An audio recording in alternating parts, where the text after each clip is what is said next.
来来来，穿书人讲皇宫秘闻，世家八卦。当今圣上小时候贪玩，在御花园墙角掏蜈蚣，反倒被蜈蚣咬了屁股，疼得哭天喊地，还是太傅连夜找太医来治的。你说可笑不可笑？这姑娘好大的胆子，竟敢当众编造玩笑，调侃圣上。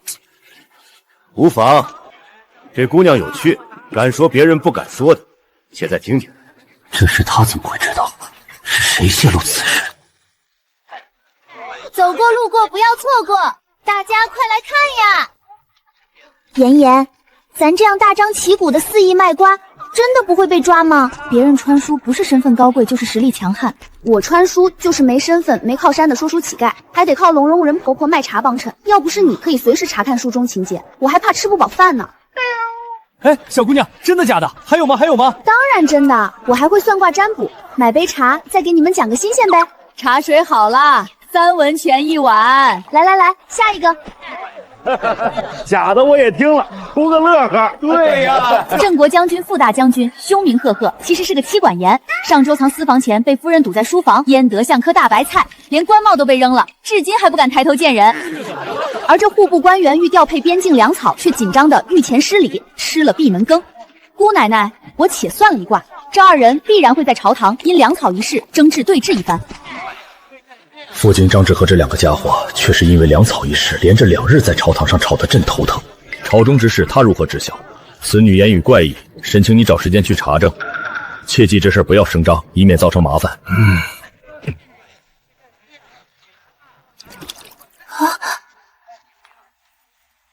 小怪，这位气质轩昂的挡路大叔是谁？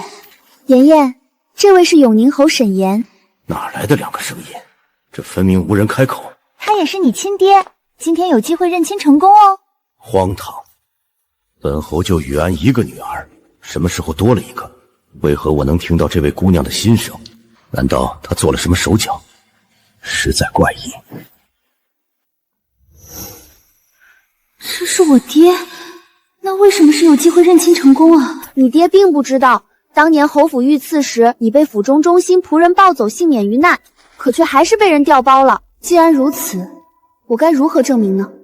你耳垂上有痣，这件事只有你母亲与府上管家知道，但是你脖子上一直戴着的平安玉佩，可是永宁侯当年亲手戴上的，你掏出来给他看就是了。耳垂上的痣，平安玉佩，所以你是说18年前侯府遇刺，我被抱走躲起来了，现在侯府那个是假千金？好狗血的剧情啊！这玉佩乃是当年我向皇上求来的吉祥币，我只当是遇刺时丢失，没想到竟然在这儿。他的眉眼倒是有几分夫人的模样，此事来得怪异，我暂且留住这姑娘，细细查证。姑娘，我乃永宁侯，昨日有幸听见你算卦，不知可愿登府为本侯算上一卦？快去啊，妍妍！侯府奢华气派，有数不尽的金银财宝，够你和苏婆婆活好几辈子了。我回去要是又遇上刺客，没能逃脱怎么办？我可不想交代在这儿。快去吧，我检测到侯府有大瓜，可以帮助我们升级，而且你现在出发还能救下你娘，她有危险。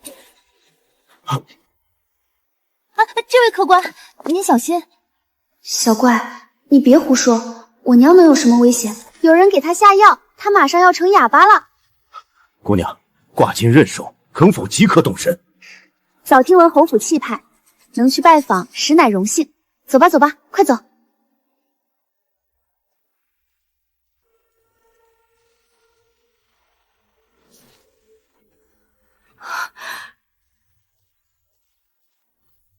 你是谁？如此大胆，胡作非为！耶，精准命中100分。呼，还好妍妍你眼疾手快，晚一步你娘可就要被毒哑了。你可听见什么声音？回夫人，没有声音。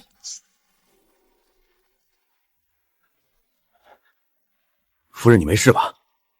侯爷，我没事。他是谁？我叫青妍，是侯爷请来的卦师。妍妍，你怎么不直接认亲，说你才是他们真正的女儿？你只要露出你的耳垂给温夫人看就可以了。这事不急，你现在当务之急，先告诉我究竟是谁要毒害我娘？原来是他的心声。等等，这颗痣，难道不对？天底下有志之人何其多，更何况这新生可能是什么行骗的邪术。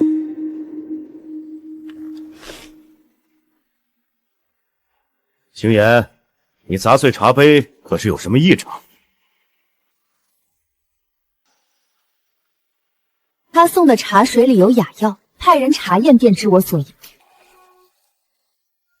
婢冤枉，奴婢万万不敢做出对夫人不利之事。妍妍，这丫鬟背后的主使便是康姨娘。前几日她被你娘当众训斥责罚之后，丢失了脸面，心生怨恨，于是花钱买通了这丫鬟。我前几日确实训斥过康氏，难不成这女人真的心思狭窄，意图害我？有钱能使鬼推磨，这个康姨娘就不怕事情败露吗？当年你爹娶她只是权宜之计，这个康姨娘在府里不受宠，早就勾搭上其他权贵想跑了，临走前教训一下你娘罢了。哼，等大夫查验之后，我看他们如何狡辩。没想到居然养虎为患，差点害了我夫人。去把府中的医师叫来。侯爷、夫人，此茶中确实含有哑药，若饮用不出半个时辰，便会失声。给我狠狠的打，打到他说实话为止。说，康氏，这姑娘的心声竟然又应验了。把这刁奴和那毒妇一并打残了，丢出侯府，再将二人的罪行张榜公之于众，免得外人诟病我永宁侯府不近人情，有失公允。竟叫这丫头说对了，那么多谢青言姑娘相救，我看你面善，不如先留在府内，我好生招待招待。多谢夫人。侯府果然奢华大气，我娘也温柔貌美，实在是便宜了我爹。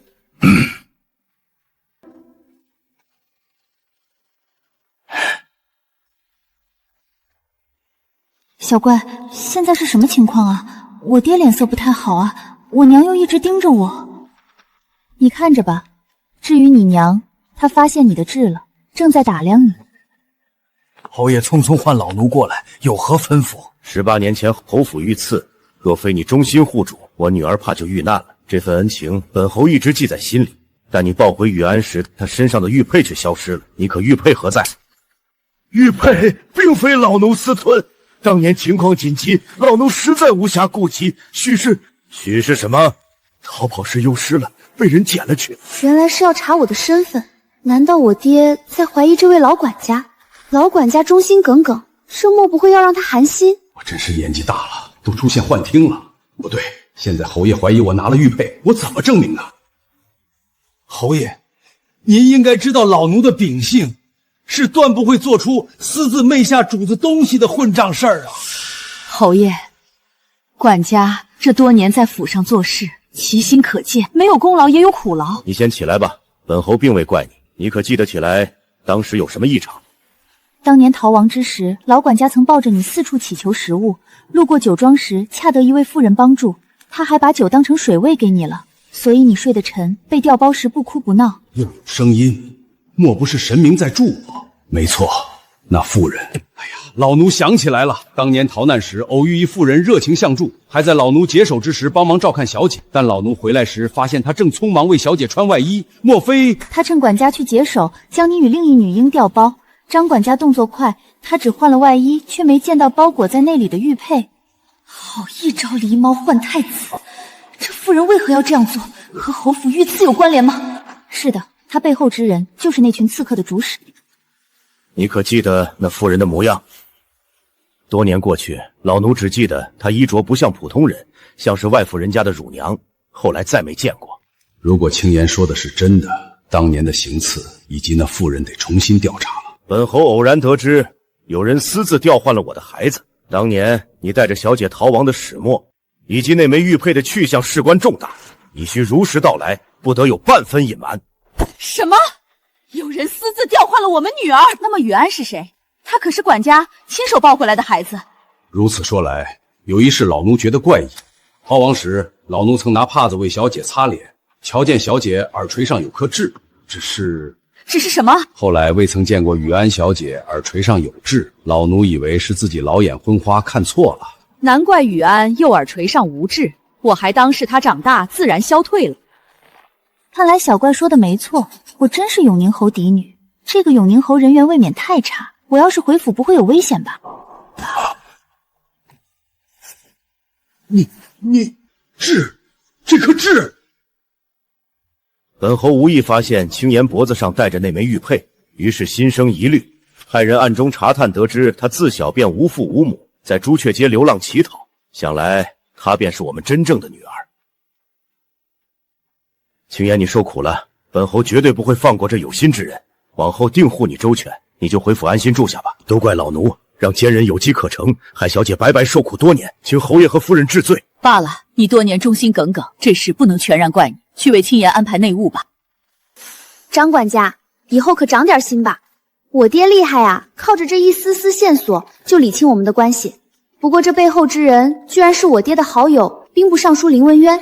为了扳倒我爹，假模假样这么多年，真是费尽心思啊。林文渊怎么会？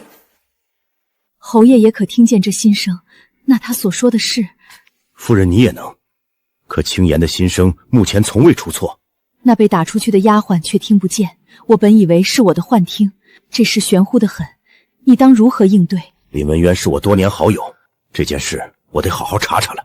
青岩的能力特殊，应当紧紧看在身边，以免被有心之人利用了。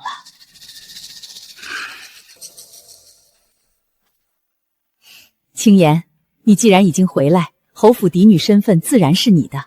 然雨安那孩子跟我们生活多年，乖巧善良，你可愿与她姐妹相称？我不介意。那我可否将朱雀街那位帮衬过我的聋人苏婆婆接回府照顾？有什么好介意的？我正巧多个伴儿。从今日起，你便是我永宁侯府的嫡女沈青岩，你想做什么都由你。青岩，快看，那个穿淡青裙子的就是沈雨安，侯府养女。哎，谁在说话啊？不是吧？占了我18年侯府千金的身份，居然这么纯良漂亮，剧里真假千金为抢位置都是心机用尽，她这副样子怕不是装的吧？得试探试探她。我要不然假装摔进池塘，她要是不救我，我就装绿茶说她推的我。你这就是伤敌1000，自损800。你就是青岩姐姐吧？我是沈雨安，这是我刚做的桂花糕，你尝尝。雨安妹妹手真巧，只是我刚蹲久了，腿有点麻。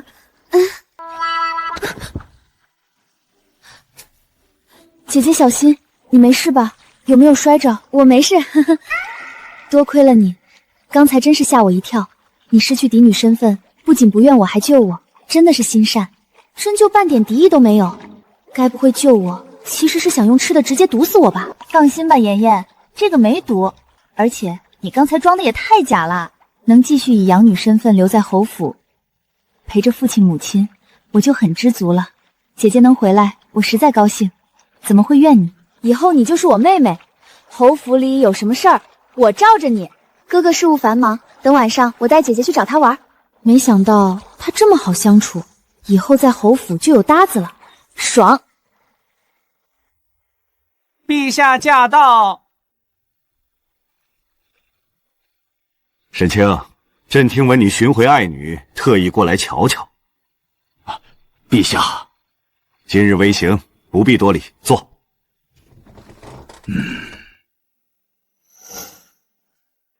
哎，这不是那个谁吗？哇塞，原来这就是曲国的陈弘帝啊，果然气宇轩昂。哎，你分明没有开口，怎么会？这皇帝大叔怎么了？喘不上气儿，护驾！陛下，来人啊！朕要驾崩了！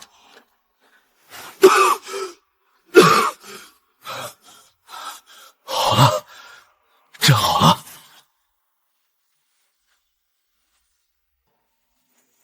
陛下，可是能听见青岩的心声？莫非沈清也能？我夫人亦能，意图不轨之人却听不得。看来这心声不可说破，更不能让正主知道，否则会当场毙命。想必正是如此。陛下，这是微臣的亲生女儿沈清妍。当年侯府遇刺，她被人调换了，这么多年在外流浪吃苦。哦，陛下圣体安康。好啊好啊，都坐下说话吧。要是这能听到新生的能力能用到朝堂之上，帮我肃清朝野，那齐国以后必将更加强盛了。沈清这个女儿看着就聪慧机灵，是个可怜的孩子。要不清妍到宫里住上几天，她与公主皇子们年纪相仿，必然能玩到一起去。皇后也能教教她世家小姐的礼仪规矩。唉，进宫学规矩，教导主任还是皇后。天哪！皇上必定是想借用清妍的能力辨认忠奸，但清妍毕竟刚认回来，之前受了不少苦，我只希望她今后平安快乐，无忧无虑就好。清妍，你可想去皇宫？妍妍，快答应啊！进了皇宫，我们能吃更多惊天大瓜。难道你不想看到精彩万分的色诱情节，还有紧张刺激的捉奸现场吗？爹，我想去。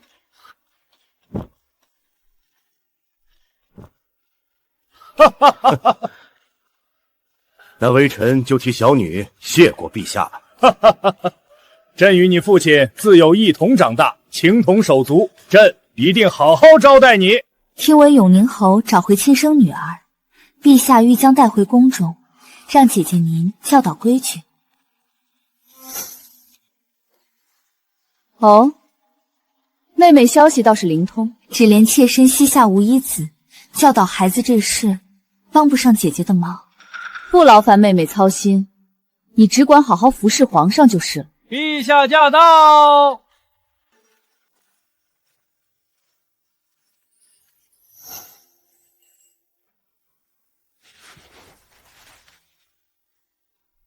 见过陛下。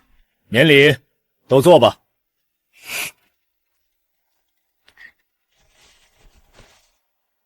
这就是清妍吧？本宫与你娘是多年好友，你在这儿不必拘禁。你就是永宁侯府刚找回来的亲生女儿吧？简直和温夫人一个模子刻出来的，都是大美人，真是惹人疼。贵妃娘娘过奖了，臣女愧不敢当。妍妍，有大瓜，超大的瓜，马上就要爆了。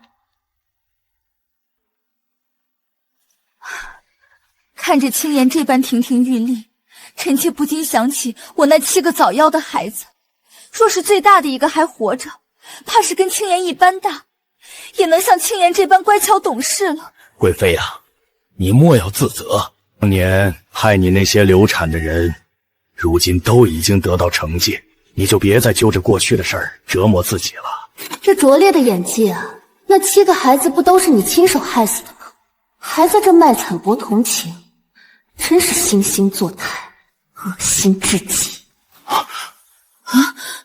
这么多年，皇家子嗣稀少，柳贵妃怀孕多次，却没能将孩子留住。本以为是宫中犯了什么忌讳，宫内上下都小心翼翼伺候，没想到竟然是她亲自动的手。怎么可能啊！柳氏素来温婉贤淑，极爱孩子，若非被人屡次下药推他落水，朕与他何至膝下空空啊！哎，皇帝叔叔可真是被他骗惨了，放着人美心善的皇后娘娘不宠，偏宠这个恶毒的贵妃。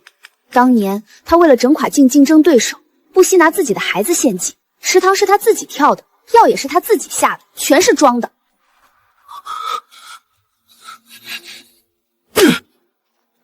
什么？怎么了，皇上？您脸色怎么这么差？是不是哪里不舒服？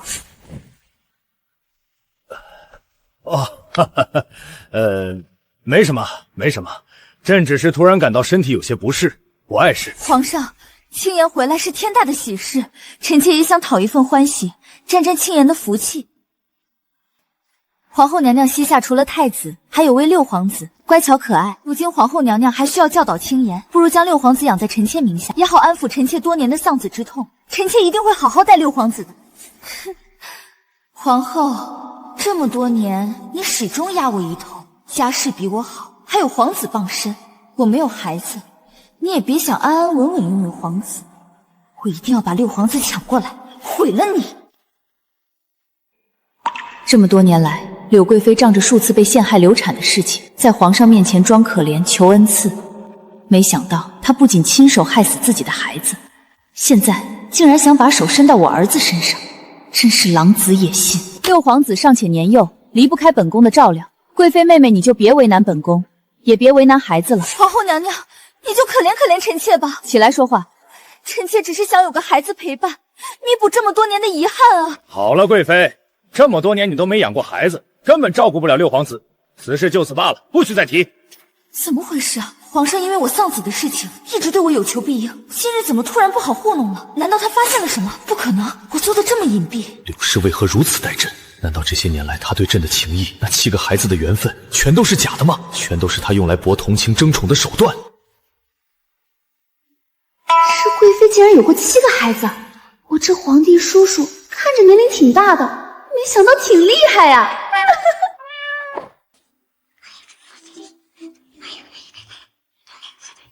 啥？那7个孩子不全是他的？贵妃竟然红杏出墙了，这瓜也太大了吧！啊，不可能，后宫全是太监，就算想私通，也找不到正经男人呢。柳氏不可能背叛朕啊！哦，原来秦南就是太医院的陈太医呀。这柳贵妃身子不适，全是装的。叫来陈太医其实是通奸，次数多了就成了人人同情的病美人。可怜我这皇帝叔叔还费尽心思搜罗珍贵药材给他补身体，头顶真是绿得发光呢。来人！奴才在。朕身子有些不适，立刻去太医院叫陈太医来给朕瞧瞧，快去！这奴才遵旨。身子是该不是了，天天和毒妃在一起，身上都染上毒素了，那能舒服吗？等着看好戏吧。啊？什么毒？他身上有什么毒啊？还得是科技与狠活。这贵妃年纪也和皇帝舅舅差不多，都生了7个孩子，但是看上去还像个17、18岁的少女，皮肤细腻。反观我那叔叔，一眼看过去就知道是个中年老登，满脸沧桑，反差也太大了。这柳贵妃为了保持容颜，可真是下了血本，日日都要喝3大碗毒药，说是以毒攻毒，能维持容颜，日夜泡在毒药里，活彻称成了一个真正意义上的毒妇，浑身上下都是毒。感情他红杏出墙陈太医，是为了让陈太医随时给他解毒啊？那还真不是，他就是单纯馋人家身子，两人各取所需罢了。重点是柳贵妃这毒药的法子，她自己喝了没事，反倒有益，但是毒素积累过多会从体内散到体外，身旁的人但凡靠近半点都会染上毒素，等毒素积累到一定程度就得毙命。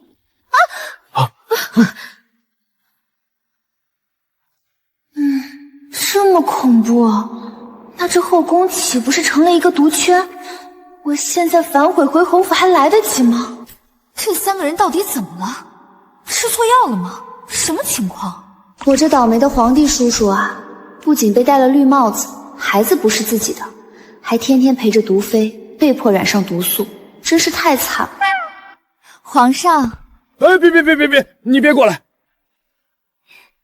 哎，别，大家怎么了？为何像离洪水猛兽一般避着臣妾？啊，本宫身子有些不适，怕传染于贵妃，所以离得远些为好。皇上，哎，皇上，你别过来！别跑啊！爱妃，你别过来！皇上，你别追呀！你不跑我能追吗？你不追我能跑吗？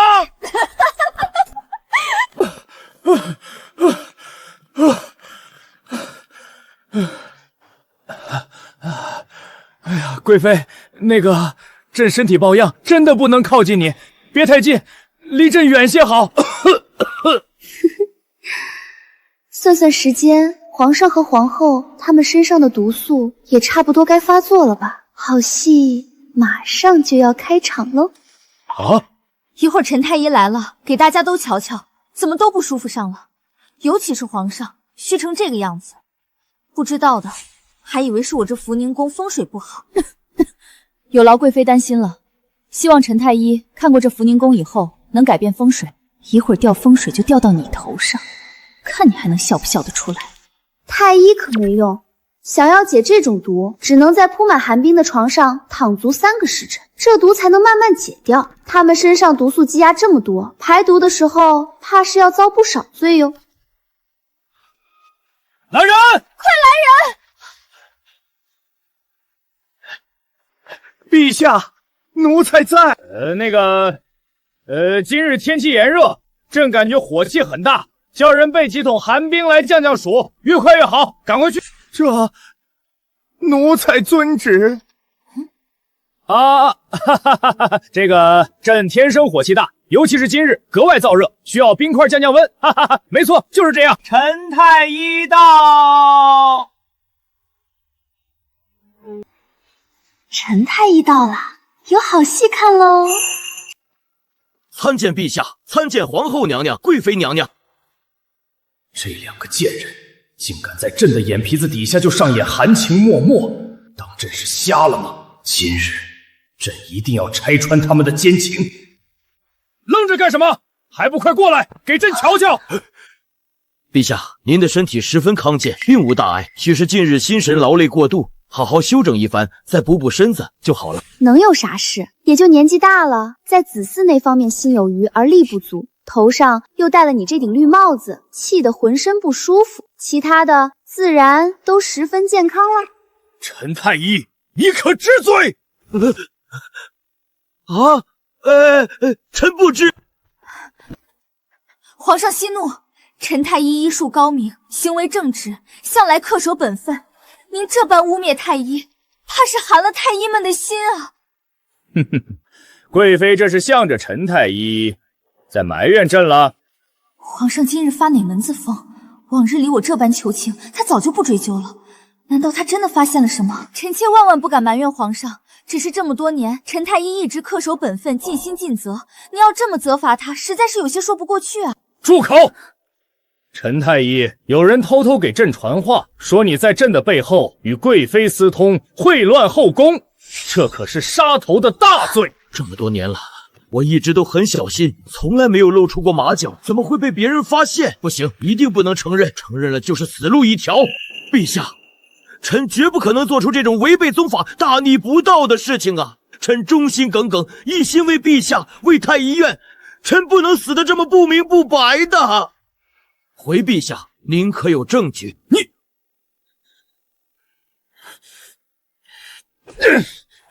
好轻言啊！你快说，还有什么证据？要证据那还不简单，2人昨晚刚厮混完，陈太医匆忙之下穿错了贵妃的底裤，只要叫人扒了陈太医的衣服，一看便知呀。好，要证据是吧？既然你死不认罪，冥顽不灵，就别怪朕不客气了。来人，奴才在。把陈太医的衣服给朕扒了。奴才遵旨。不要，陛下，不要啊！臣冤枉啊！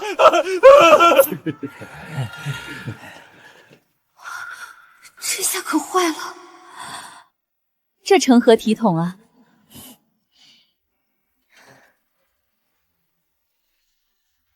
刘贵妃，你给朕解释解释，这到底是怎么回事？陛下，陛下，臣妾冤枉，臣妾不敢。你当朕是傻子吗？这件衣服朕闭着眼睛都能认得出来。陛下，这一定是误会，是陈太医趁臣妾不注意，偷偷了臣妾的衣物，简直是无耻下流。贵妃这么说，是朕误解你了。好，那朕就诛了陈太医的9族。贱人，分明是你先勾引我的！陛下，臣认罪，求陛下能放过臣的家人们。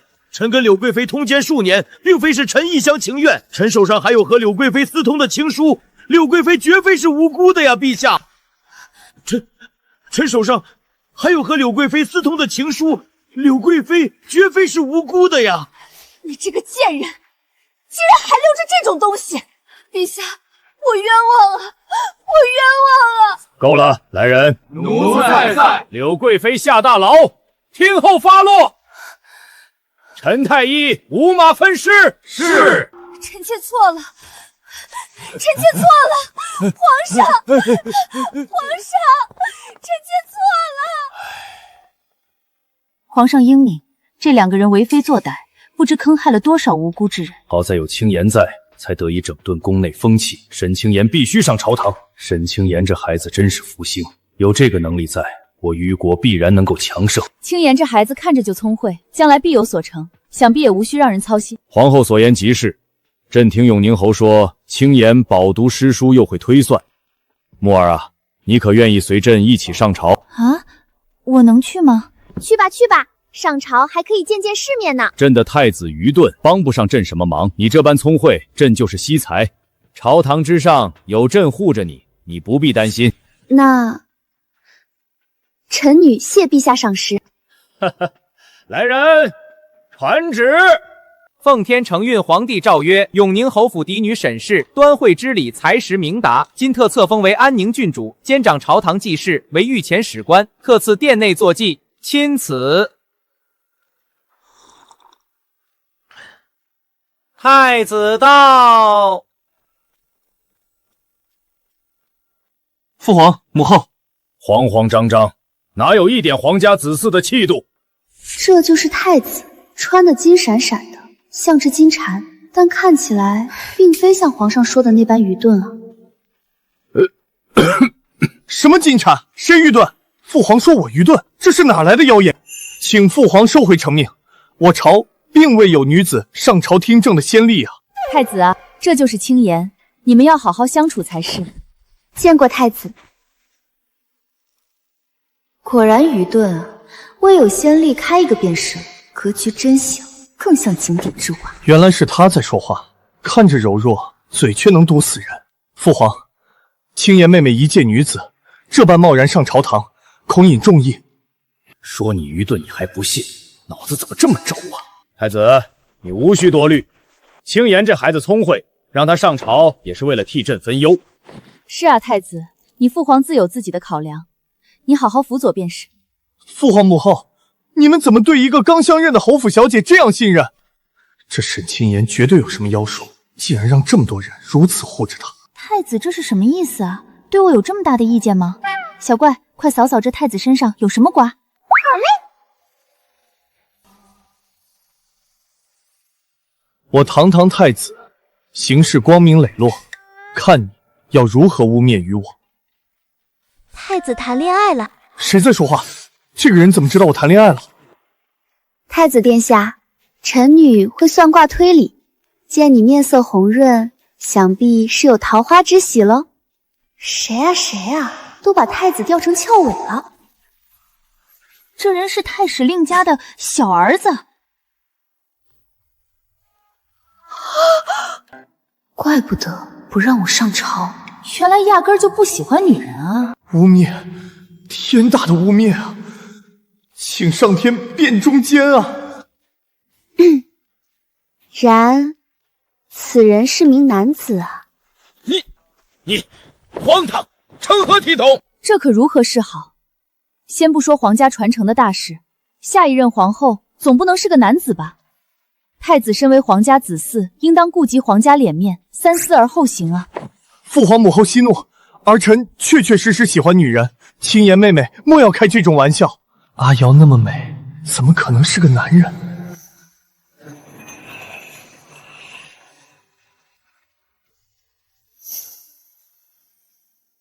哼，还装。太子倒也没有撒谎，只是那个阿瑶虽说是个男的，但心里性别女，素日就爱男扮女装。这个太子也太惨了吧！现在这人正在瑞玉街上，要是太子看到男装的心上人，就一切明白了。如此说来，太子莫不是被蒙骗了？父皇母后，儿臣还有要处理，先行告退。哎，太子，你这回可认可清言上朝之事啊？父皇英明，清言妹妹，我跟你赔不是。我方才是不了解妹妹，如今见识到清言妹妹的本事，自然是同意妹妹上朝的。不好意思，我先走了。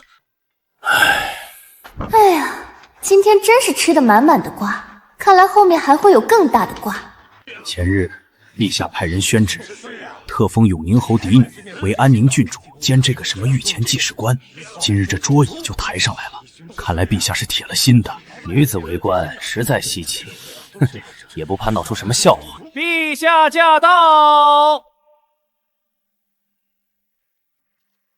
陛下，早朝乃国之大典，朝堂之上皆是中书重臣，议论的是江山社稷、黎民福祉，向来规矩森严。太傅有事，直言便是。陛下破例特赦永宁侯刚寻回的千金为安宁郡主，视为大义，可又任命了官职，准许郡主同堂避禄。臣觉得此事于理不合，于志有碍，斗胆恳请陛下收回成命。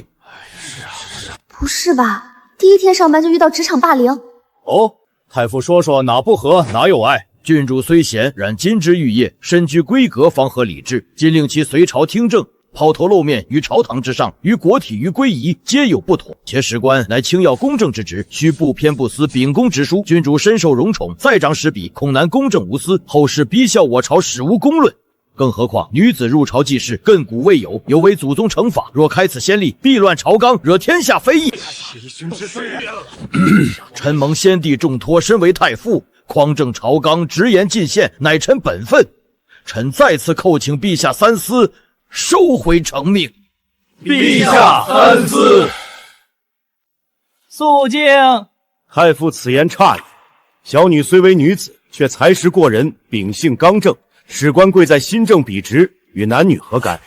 陛下慧眼识才，臣还要替小女谢陛下信任。我爹说的对呀，太傅这个老古板，竟然敢这么跟皇帝叔叔说话。什么声音？臣冒死！朕意已决，太傅不必再见，起来吧。哎，小怪，太傅身上有什么瓜？给我把它扒光。谁？难道是安宁郡主在说话？当着这么多人的面要扒光我，成何体统？他想求成红帝赐婚，让他儿子娶兵部侍郎林家的小女子。想赐婚，还是这个林文渊的女儿？还有一人，为什么他们能知道我心里的秘密？太傅怎么会想着和兵部扯上关系啊？莫不是打着赐婚的名头结党营私？太傅是还有什么要说的吗？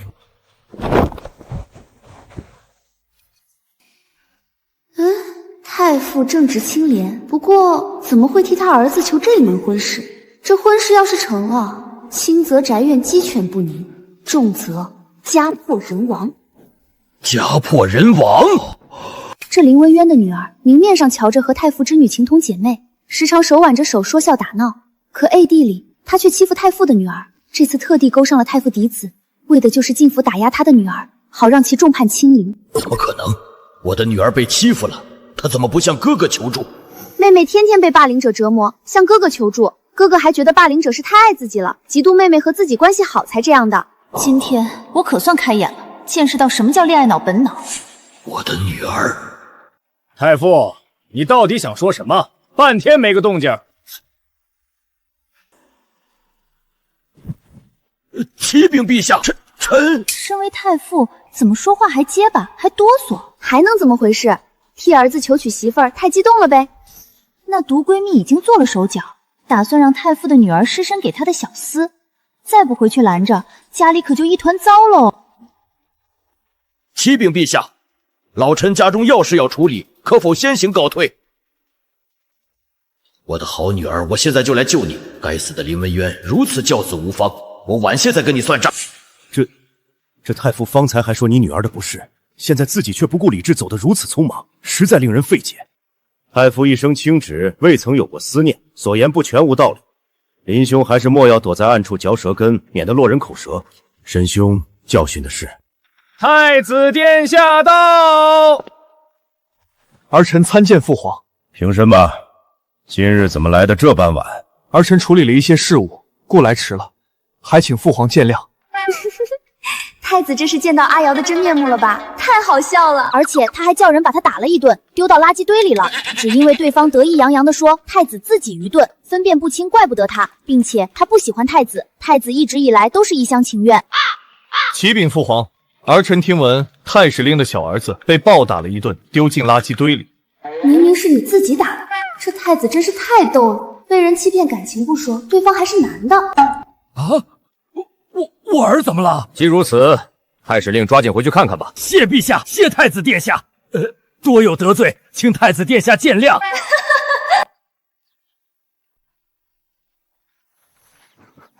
此乃永宁侯府，不可擅闯啊！他们救救老奴！老奴罪不可恕，今日是来坦白一切的。求侯爷庇佑，林文渊要杀老奴灭口啊！你是何人？你可知构陷朝廷命官是大罪？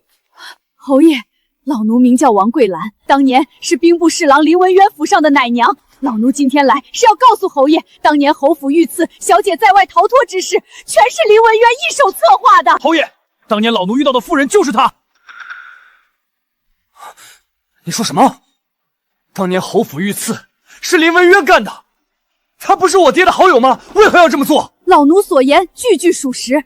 林文渊狼子野心，不满圣上重用侯爷，嫉妒侯爷手握兵权，深得信任，便起了歹念。当年他暗中派了刺客潜入侯府，想要重伤侯爷，伺机夺取侯爷的兵权。林文渊啊，林文渊，下错一步棋便满盘皆输。他怕是没料到这奶娘为了自保会来找我爹吧？刺客行刺未果，林文渊得知侯爷的女儿在外逃脱，便立刻派老奴去探听虚实，还给了老奴一包毒药，让老奴找到小姐后，趁机将小姐毒杀，永绝后患。多亏王奶娘心软，否则我死了，张管家就说不清楚了。老奴看着小姐年幼可怜，实在心软，便没有下手，而是在路边找了一个孤儿替换了小姐，编造了一套说辞，准备回去交差。可就在老奴准备交差当晚，无意间听到他与手下交谈，才知道他有多歹毒。原来我是孤儿，老奴听得清清楚楚。林文渊竟然与北境匈奴有书信往来，暗中勾结匈奴，意图谋反。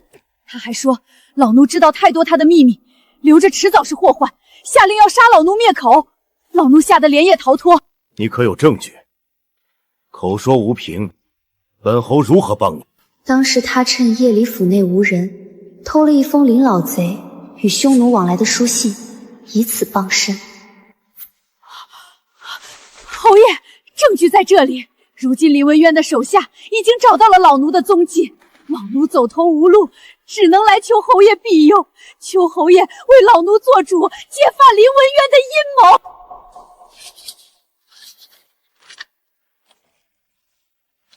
林文渊这个狼心狗肺的东西，陛下待他不薄，他竟然勾结匈奴意图谋反，还敢谋害我们的女儿。这么多年，我们两家的情谊就当是为了狗。你放心，你检举有功，算是功过相抵，本侯定会庇佑你。明日早朝，本侯便将此事奏禀陛下。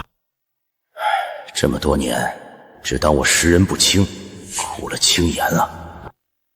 张管家，你带2个可靠的侍卫，将王奶娘带到侯府后院的偏僻厢房藏匿起来，派人24小时看守，不许任何人靠近，也不许走漏半点风声。若是出了差错，唯你是问。是，侯爷，老奴遵令。多谢侯爷，多谢侯夫人，老奴定不会给侯爷添麻烦，好好待在厢房，绝不外出。爹，林文渊手下心腹众多，我们只凭这一封收信能扳倒他吗？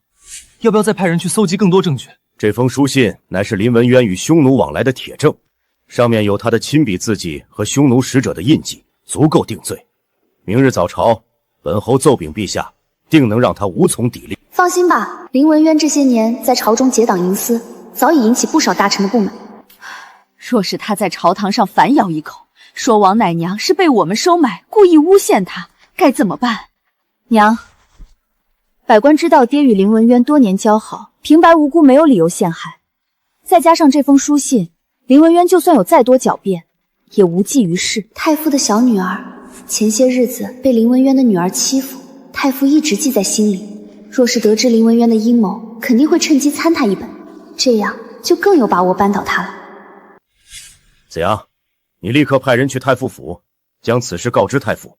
太傅刚正不阿，定会帮我们说话。是，爹，儿子这就去办。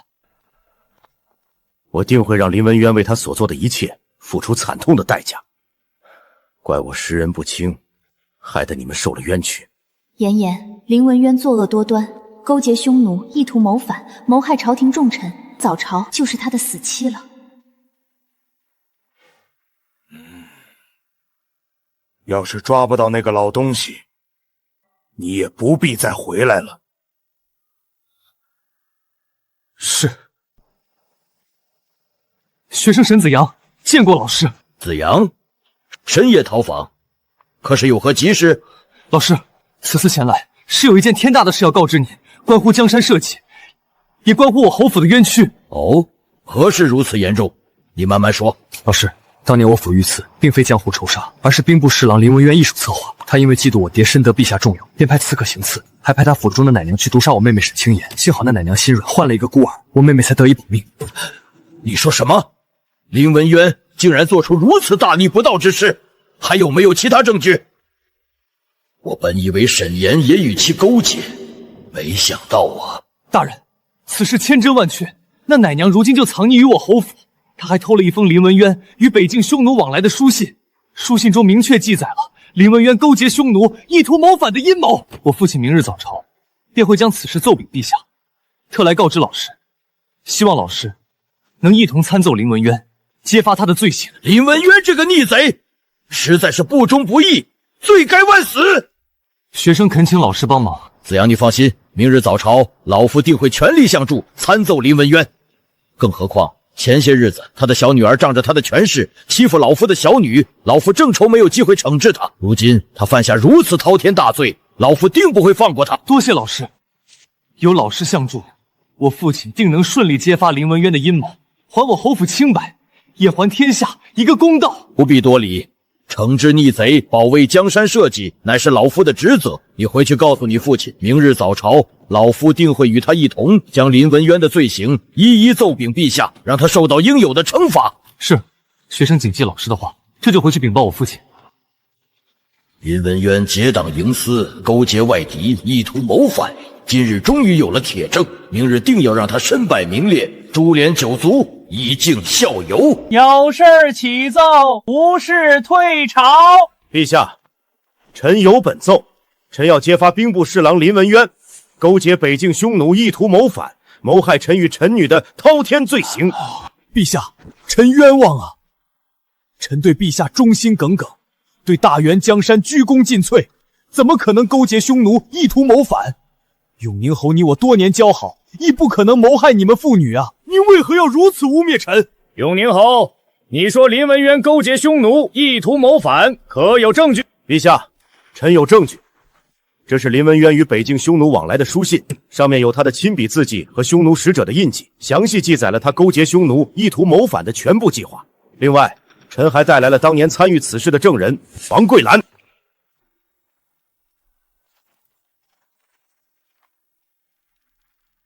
陛下，臣不认识什么王桂兰，更未曾见过这封书信。这老东西还狡辩呢。不过我爹都还没说他认识王奶娘呢，他便急于自证。传证人王桂兰进殿。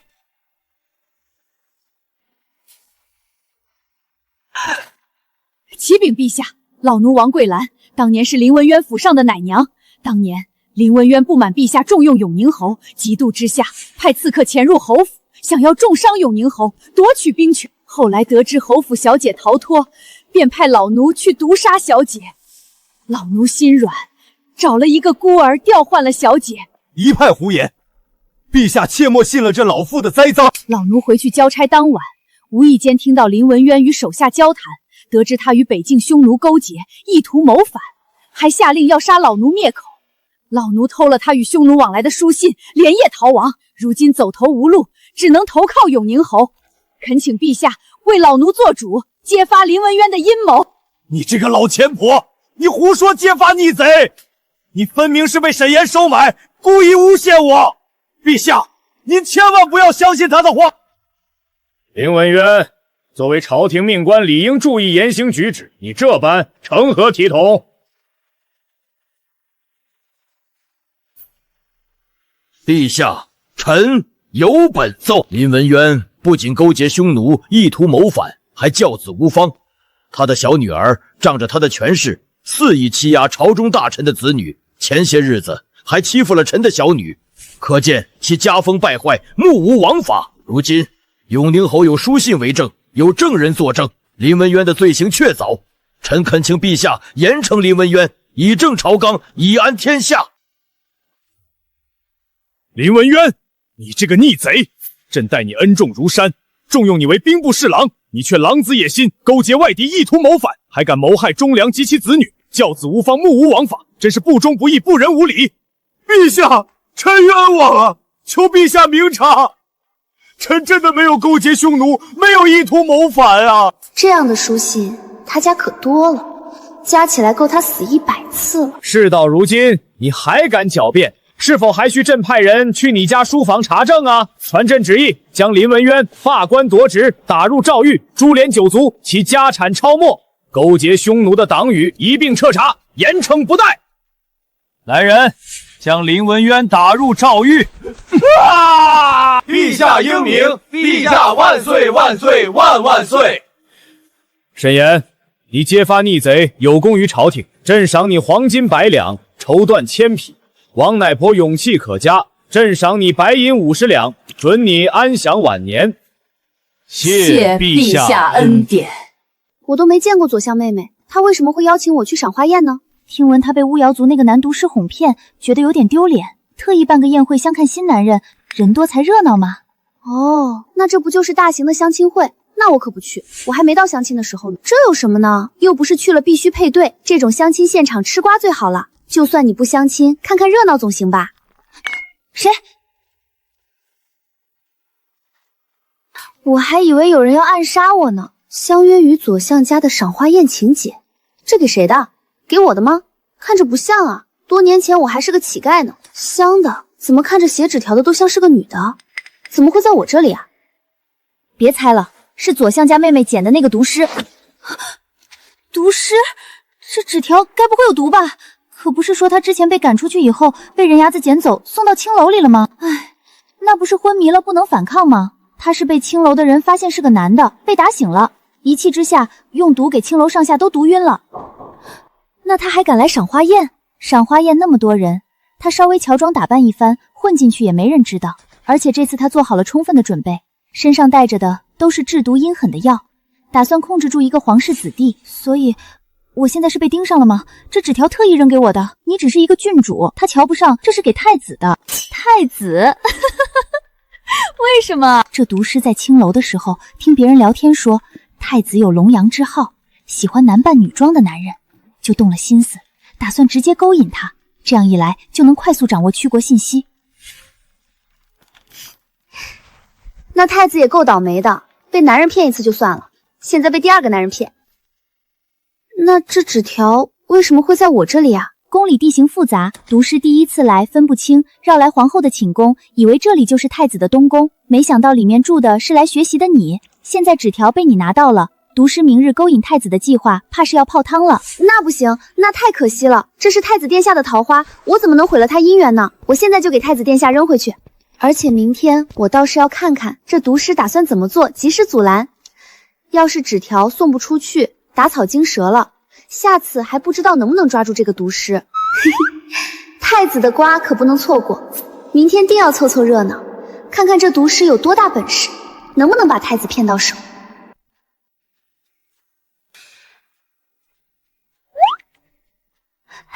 哎，小乖，太子的艳遇来了，有瓜吃喽。是我，姑娘，你为何会出现在这里？你是谁家的姑娘？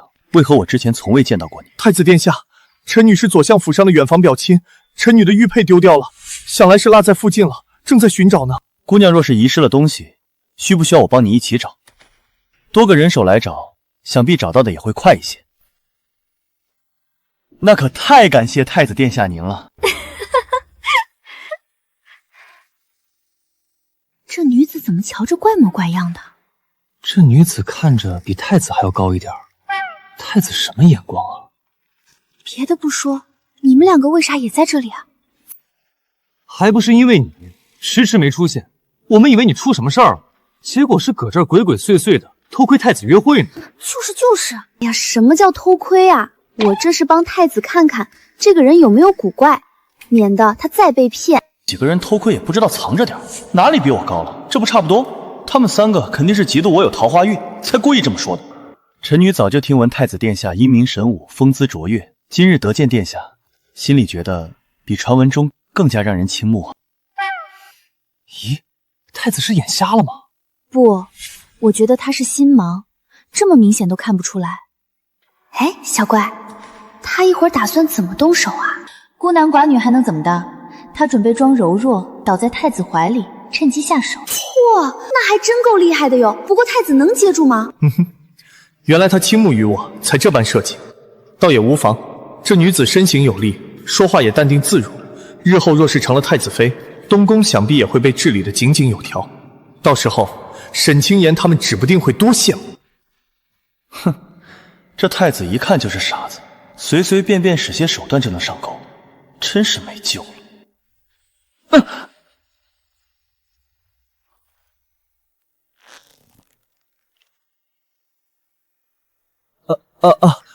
抱歉姑娘，一时情急，唐突了姑娘。不过姑娘，你的手为何如此粗糙有力粗壮？你的身躯又为何如此高大威猛健壮？太子殿下，民女呢打小就生得康健，所以说呢，比这一般的女子长得是稍微高大了一点。但是如果太子殿下嫌弃民女这份身躯，那我不活了。不嫌弃，不嫌弃，我是一时情急说错了话，姑娘莫要往心里去。太子殿下不嫌弃啊？那好啊，我以后呢就时常来这个地方来陪着你，陪您聊聊天，陪您散散步，给您解解闷。反正你一个人也怪孤单的。你真与我之前遇到的所有姑娘都不一样。废话，当然不一样了。这个是个男的，能和其他姑娘一样吗？太子这智商真是没谁了。男的？青言提醒我了，这寻常女子再怎么健康，也不至于这般高大。难道这真是个男的？你是男的？太子殿下说什么呢？民女有些听不明白，这太子是怎么发现的？我早已用药物浸泡一夜，所有男人的特征都隐藏了起来，绝对不可能发现才对。心存敬畏，如厕有仇。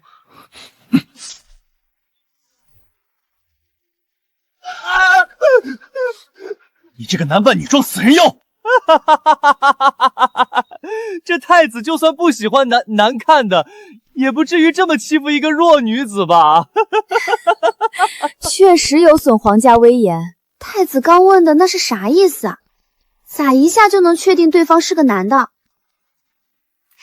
那是男人之间的暗号，是男子茅房都有的暗语，这个只有男人知道，女人根本不清楚。那你怎么知道？对啊，你怎么知道？你们三个总该看够了吧？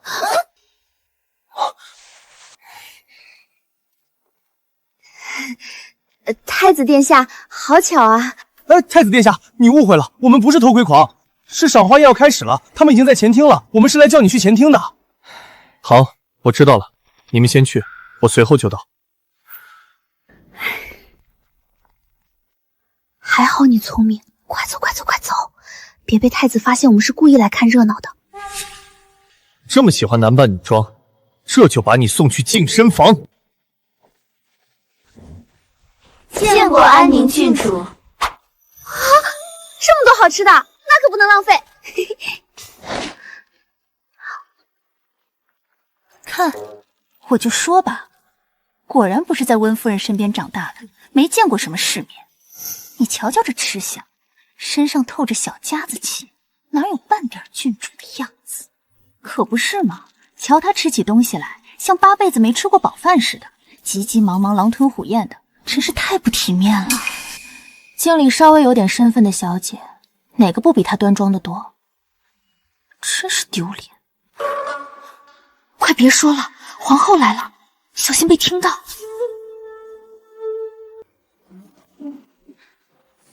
见过皇后。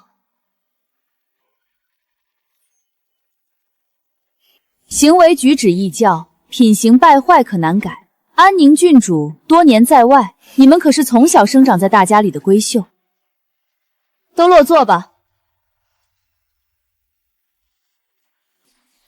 皇后娘娘，这宴会光是赏花吃酒，未免有些沉闷。今日大家齐聚一堂，臣女平日里修习古琴，不如斗胆为大家演奏一曲《春江花月夜》，来为娘娘和各位助兴。只是臣女平时才艺疏浅，有弹得不好的地方，还望娘娘各位海涵。这是柳贵妃的侄女吧？她怎么来了？哎呀，真是丢人现眼！自己姨母红杏出墙，他居然还敢来赏花宴献艺，又不是亲的。皇上看在李奇晓这么多年跟在柳氏身边也没享福，纯受苦的份上免了他的连坐。他现在急于表现，也是想给自己挣条出路，嫁个好人。你怎么知道男人茅房里会有那个暗语啊？你怎么这么八卦？我说会把我憋死的。你求啊，多求我几次，我就告诉你。哼，我才不求你。哎，我怎么觉得李奇晓深情演奏的时候表情有点不对劲啊，怪怪的。当然不对劲儿了。今天这场宴会明面上说是赏花，可谁不清楚这就是一场变相的相亲宴。他这么大劲儿的准备才艺，才不是为了一支钗，他是有喜欢的人，他是有喜欢的人。他喜欢谁呀？快说说，是哪个公子哥？你大哥沈子阳。咋是我大哥呀？他怎么会喜欢我大哥？他本来在宫里过的日子就惨，天天帮贵妃干坏事。后来柳贵妃又被赐了毒酒，他彻底失去依仗，却听闻你被封郡主，前途无量，便想攀附上你家的关系。先不管他想嫁的人是不是我哥，单说他一个姑娘家，敢在这么多人面前主动求赐婚，就挺让我佩服的，勇气可嘉啊。什么玩意儿？你跑偏到哪儿了？她想嫁给你哥，根本不是真心喜欢，只是想借着你家的势力翻身。什么情况？他来之前就想明白了，今天这场宴会无论如何都得跟沈子阳扯上关系，哪怕最后求不来赐婚，也要闹出点外人都看见的纠葛，让两家再也没法彻底撇清。难不成他又要下药？这么多人，他就不怕下错人，被人发现吗？你大哥那桌摆着的糕点里早就被人下了扣心香，这扣心香是种邪性的药，人一旦服下去，半个时辰后就会浑浑噩噩，下意识被薄荷香气吸引，像被勾了魂似的，会不由自主地朝身上有薄荷香的人凑过去。我说这空气中怎么有一股若隐若现的薄荷味？只怕都是李奇晓身上的吧？对，等会儿药效上来，只要他故意往你大哥身边走两步，恐怕就会不受控制直接扑上去，到时候就说不清了。所以最后在旁人眼里看到的，就是我大哥在大庭广众之下对李奇晓动手动脚，轻薄一个未出阁的姑娘家，到时候我哥就算有嘴也说不清了。没错，到时候人证物证都在，就算有100张嘴也说不清道不明，只会越描越黑，你家的名声也会受影响。大哥，那块糕点好吃。这李奇晓也真够胆大包天的，光天化日之下居然敢打沈子阳的主意。不过沈子阳也是，既然知道这糕点有问题，为何还敢吃下去？难道他对李奇晓也有那个意思？不对，我哥要的就是让李奇晓安心看到他吃下那块糕点，否则李奇晓还会在别的地方下毒，到时候更难防备。只有和沈子阳之间真正有了夫妻之实，皇后赐了婚，永宁侯就算再不愿意，也只能接受我这个儿媳。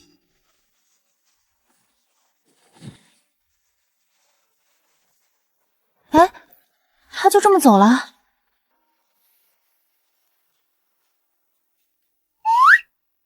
什么意思？中了扣心香的人会疯了一样找薄荷香的气味，所以只需找个地方静静等着就行。我要是再快一步，就能拦住我哥吃那个糕点了。话说回来，也怪我哥贪吃。今晚我一定要盯着我哥，不能让他被李奇晓占了便宜，绝对不能让李奇晓的阴谋得逞。我哥呢？谁见到他离开了吗？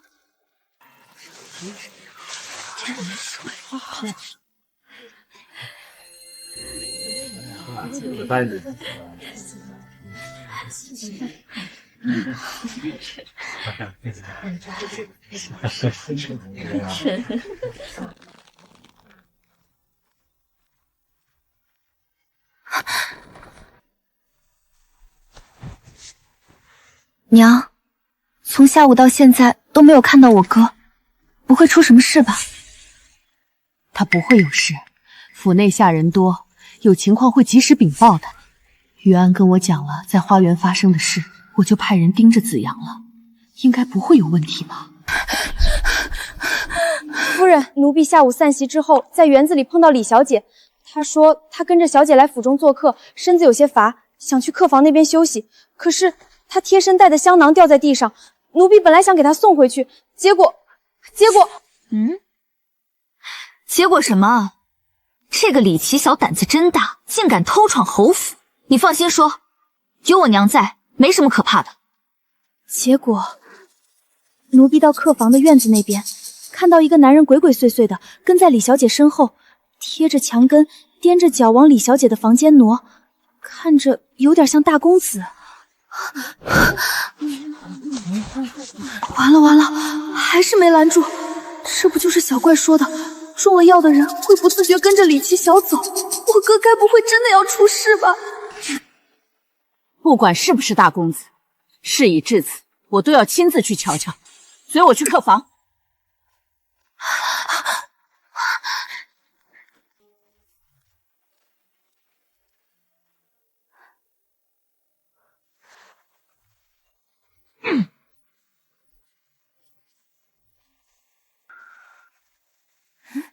这里面怎么听着像个男的在说话呀？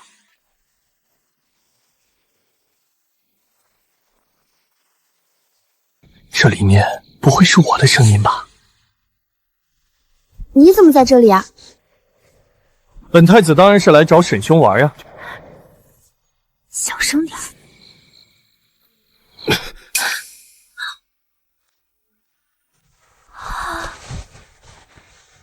我大哥不会真有些什么不为人知的脾气吧？要不还是劝劝娘别进去了，给我大哥留点面子。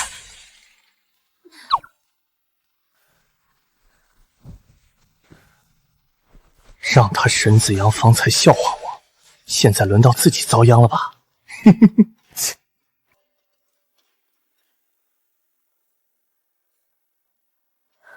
不可能，大哥明知里面有圈套，反正里面的人绝对不可能是大哥。不会真的是子阳吧？我儿怎会中如此伎俩，让人看了笑话。但倘若子阳真的对李奇晓做了些什么，那我们捏着鼻子也只能认了。哎，我这就去参与，哦不，帮助沈兄。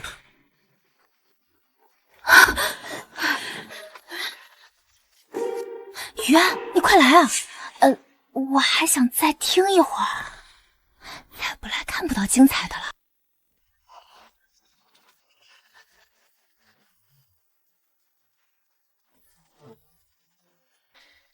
啊！哎呦我的天，看我哥被打成什么样子了，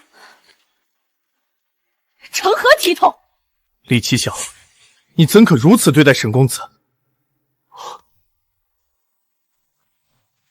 竟然是你！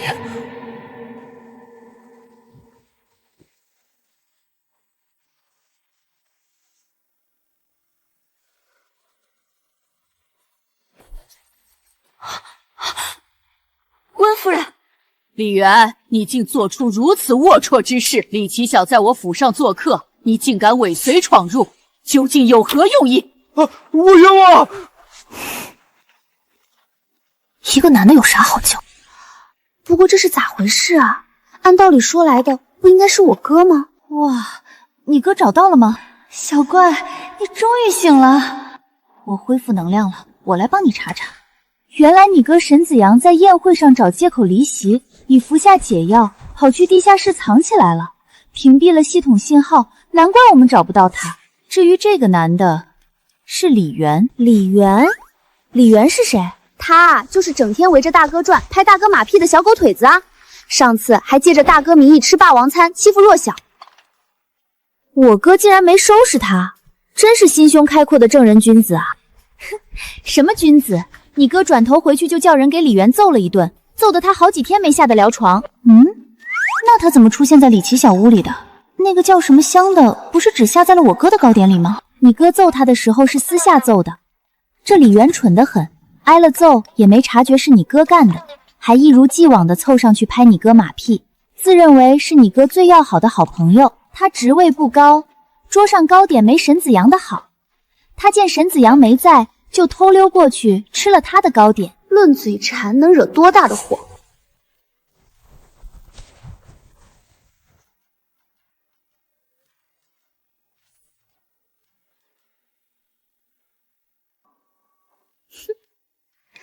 这两人的样子，怎么看着和平时的男女分工反过来了？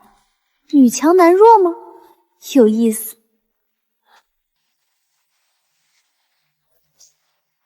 到底发生何事？他为何变成这样？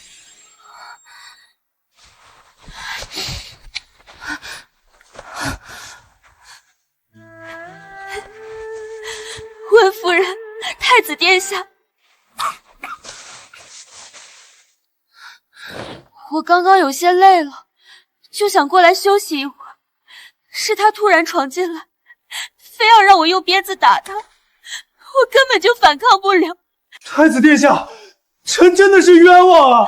我也不知道为什么我在这里，我醒来，我发现我就在这儿，而且我根本没要求李小姐她打我呀。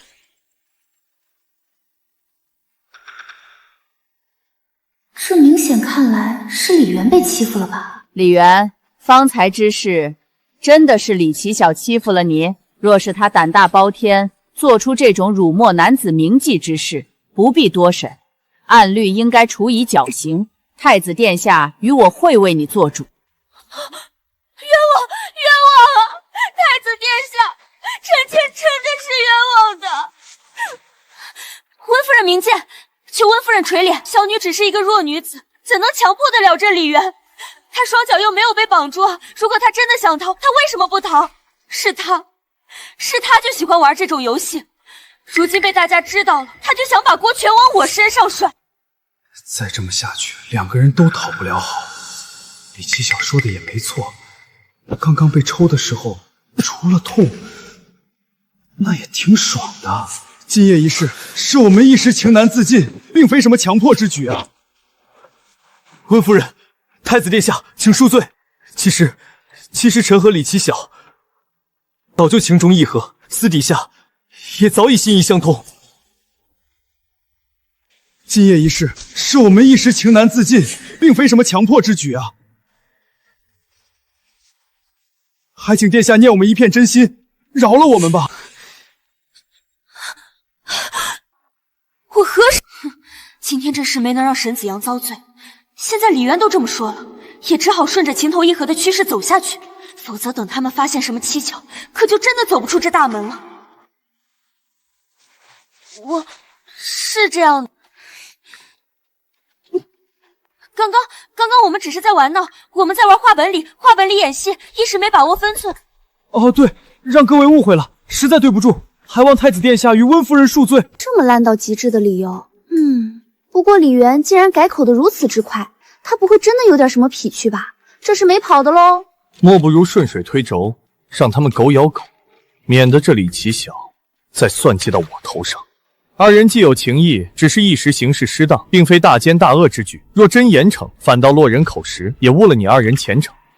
倒不如成人之美，本太侠明日就去请父皇为你二人赐婚吧。青颜妹妹做个见证。臣女定当全力配合。谢太子殿下成全。时候也不早了，你二人也好好休息吧，莫要再玩什么把戏。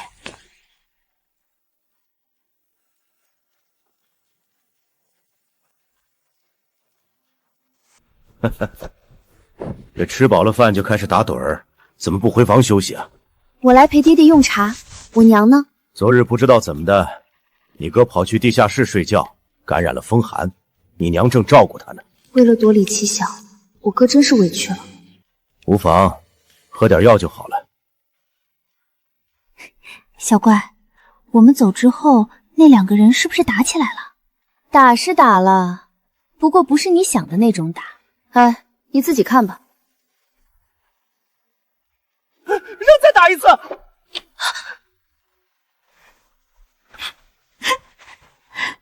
这倒也算是一对佳人啊。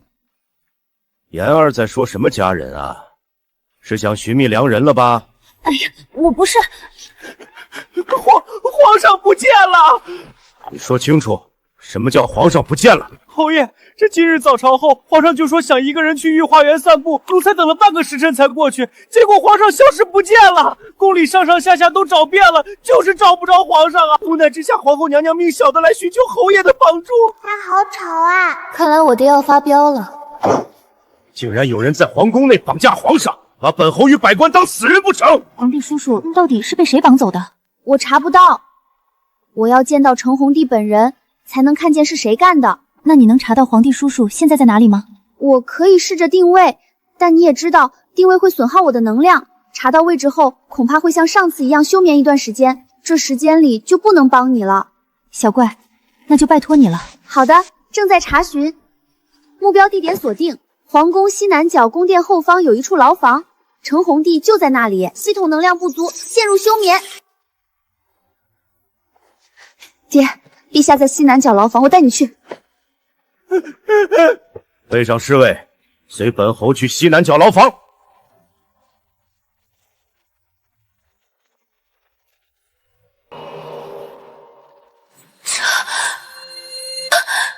爹，怎么有2个皇帝叔叔？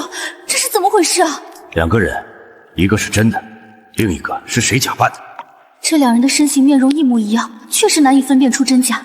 不过这歹人为何要模仿陛下的样子？可惜小怪已经陷入休眠，不然定能分得出来哪个是真的皇上。他这是想要狸猫换太子，把真的皇帝关起来，用同样的脸出现在朝堂之上，这样就可以神不知鬼不觉地掌握齐国。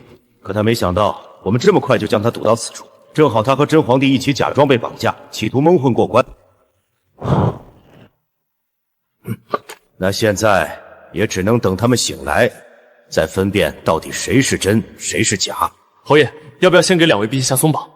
不必，本侯倒要看看谁吃了雄心豹子胆，敢谋害皇上，把他们分开，绑到2根石柱上。遵命。沈爱卿，你怎么在这儿？沈岩，你来了！哎，你是谁呀？怎么假扮成真的模样？哎，你又是谁呀？分明是你假扮的我才是真的，我才是真的，我才是真的！侯爷，这怎么分得清谁是真的，谁是假的？不如这样，我们按照平时皇帝叔叔的喜好提出一些问题，这样就能判断谁是真，谁是假了。好法子。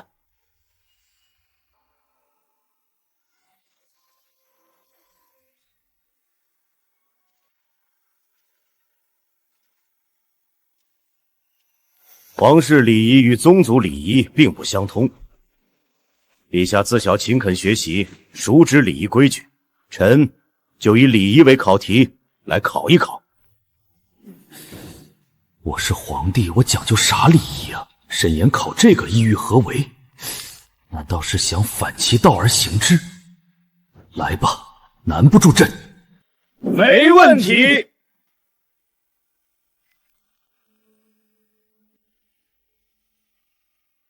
第一题，皇帝祭祀前一般吃什么食物？哼，按照制度应当先进行斋祭，有啥就吃啥。祭祀的时候不都是端啥吃啥吗？这2个人回答，一个天一个地，性格截然相反啊！哎，青岩，是我呀！左边这个怎么奇奇怪怪的？我离他远点。哎呦，你这孩子，哎呀！这题很简单，学过的人都知道，下题才是最重要的。第2题，在朝堂之上，第1排臣子发生了异响，声音宏大，引起了所有人的注意。身为皇上，你们如何处理啊？朕会让他安静点，再吵就让他出去。朕会以95之尊的身份考虑臣子的自尊心，朕会当作什么都没听到，提起别的事情，转移其他人的注意力。好，说得很好。哼，当皇帝有什么难的？要我说，就应该我来当这个皇帝。哼，都看见了吧，我才是真的皇帝。像他这样的，这么简单的问题都答不上来，吊儿郎当的怎么当皇帝？依我看，应该把他丢到大牢才对。哎，你竟敢踢我啊！呸！你呸我，我也呸你。你当过皇帝吗？啊，你说的这些都是假大空，要我看，应该把他扔进大牢才对。我呸！好了好了，还请陛下审问些。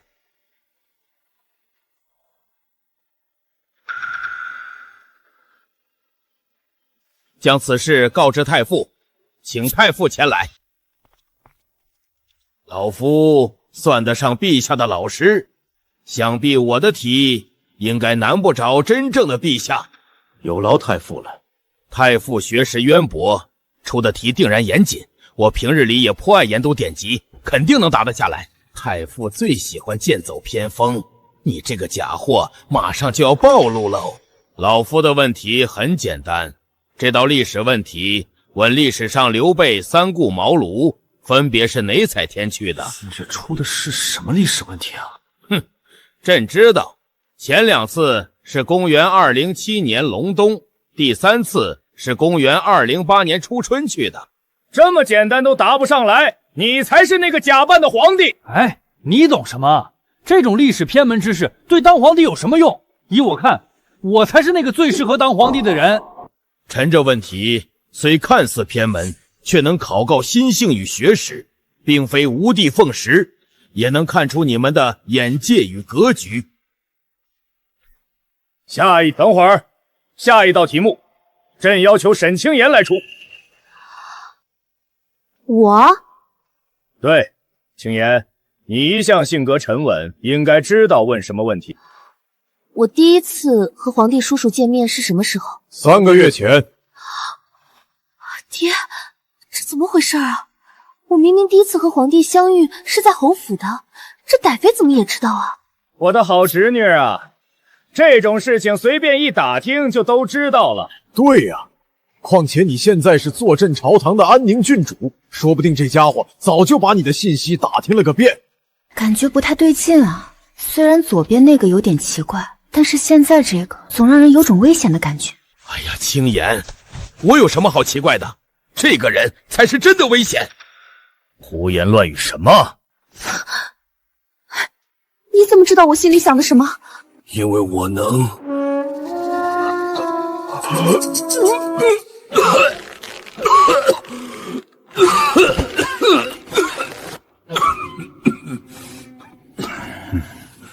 忘了不能说出能听清言之身的事情，差点又要去见太奶了。太傅，本侯知道谁是真谁是假了。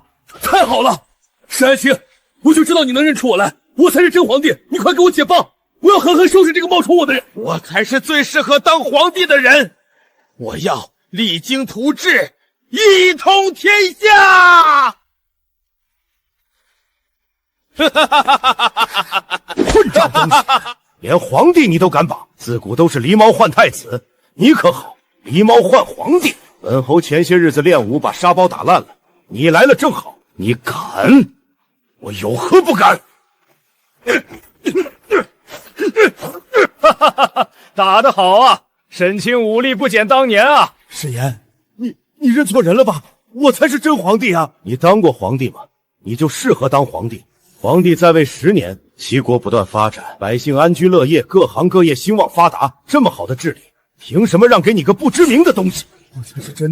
我才是真的皇帝啊！所以左边才是皇帝叔叔，爹真厉害。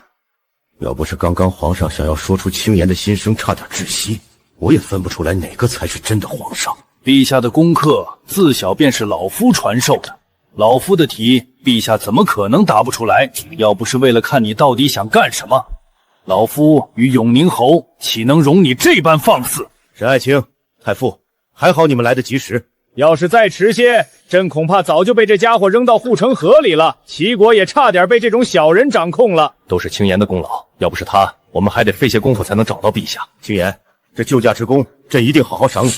陛下没事就好。陛下，你这也太不谨慎了，一个好端端的皇帝就这样被人掳走了，说出去让人笑话。是朕疏忽了，待会儿出去，朕就加强宫里的防备，绝不允许这样的情况再发生。爷爷，我醒了！太好了，小怪，你终于醒了！你都不知道刚刚发生了什么。对了，你知道这个假扮皇帝的人到底是谁吗？我看看，是和庆王，他早有叛国之心，之前兵败后就被关押在天牢里。啊，那他不应该在牢里吗？他哪会真的坐以待毙？入狱3天后就疏通关系，找了个替死鬼，借着替死鬼假死脱逃了。他是怎么弄得跟皇帝叔叔一模一样的？脱逃后，他吃了特制的化形丹，易容成了陛下身边的近身公公，日日待在陛下身边，专门模仿陛下的一举一动、感情语气，就是为了有朝一日取而代之，完成他的叛国大计。今天他就是趁着陛下独自散步，趁机将陛下绑到了这里，再用化形丹易容成陛下的模样，想混淆朝野视线，趁机掌控巨国，投靠敌国，这就是他筹谋已久的后果。他就如此笃定能天衣无缝吗？就算脸和动作学得像，他哪来的自信，觉得自己能撑起帝王气度？再说了，有个学人卿在身边学自己，皇帝叔叔一点没发现吗？一来他易容的身份太隐蔽，是陛下信任的近身公公，陛下根本不会设防；二来他刻意收敛锋芒，只在私下练习，面上始终恭敬，陛下自然没察觉。这奸人实在狡猾，这陛下实在蠢笨。这谁能知道和亲王心里有这种阴谋诡计呀？朕还以为他兵败后早已悔改，更没想到身边亲近的公公竟是他易容假扮的。他模仿的差不多后，还故意借着公公的身份，偶尔故意出错试探陛下的底线，确认陛下毫无察觉后，才敢动手绑走陛下。他的心思就是先弄死皇帝，再弄死皇帝身边的人，完成他的篡位图谋。他这也太想当然了，和亲王懂怎么当皇帝吗？就他那点见识能耐，就算能蒙混一时，也迟早会露馅。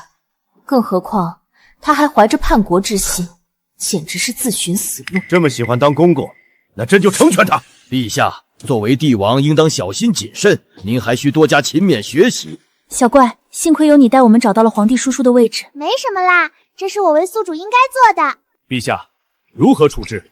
朕的大禹有哪9种酷刑啊？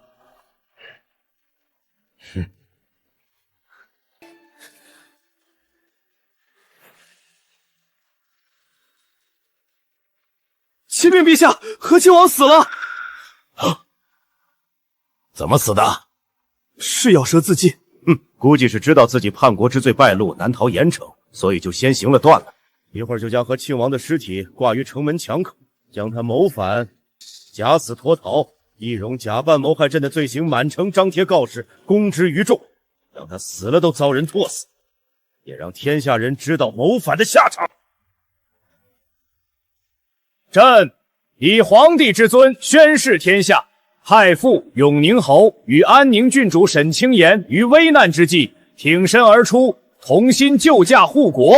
其中沈清言郡主揭穿和庆王叛国阴谋，太傅与永宁侯亦倾力护驾，3人皆功不可没，其忠勇睿智，朕心甚慰。即日起特赐安宁郡主沈清言或与亲王同定待遇，享宗室至荣之礼。另赏安宁郡主赤金千亿、龙珠100颗、珊瑚树1对，彰其首功。臣谢过陛下。陛下圣明。臣女谢过陛下。太傅加官1品，赏黄金1000两，锦缎100匹。永宁侯晋封3等侯，赏良田1000顷，黄金500两，以彰3人救驾之功，为天下忠良之心。此旨既出，朝野共尊，不得有违。以郡主身份享受此等殊荣，这也是我取国开国以来第一个。安宁郡主的能耐，你我都心知肚明。有这样的郡主，是天佑我取国。这安宁郡主若是皇家子嗣，皇上怕是也要把她的皇位传给安宁郡主。沈家姑娘真是女中诸葛啊！哪里，小女愚钝。沈大人教女有方啊！不敢当。2位还是莫要折煞我家小女了。这些人说的也太夸张了，皇帝叔叔就算再怎么疼我，也不会就这么草率的把皇位给我吧？再说了，当皇帝一点也不好，还不如自在逍遥。大臣们说的真没错呀！若清言是朕的孩子，朕就把皇位给他了，有他在，国家才能更安稳。启禀陛下，新国使者已经抵达京城外围，次日即可抵达皇宫。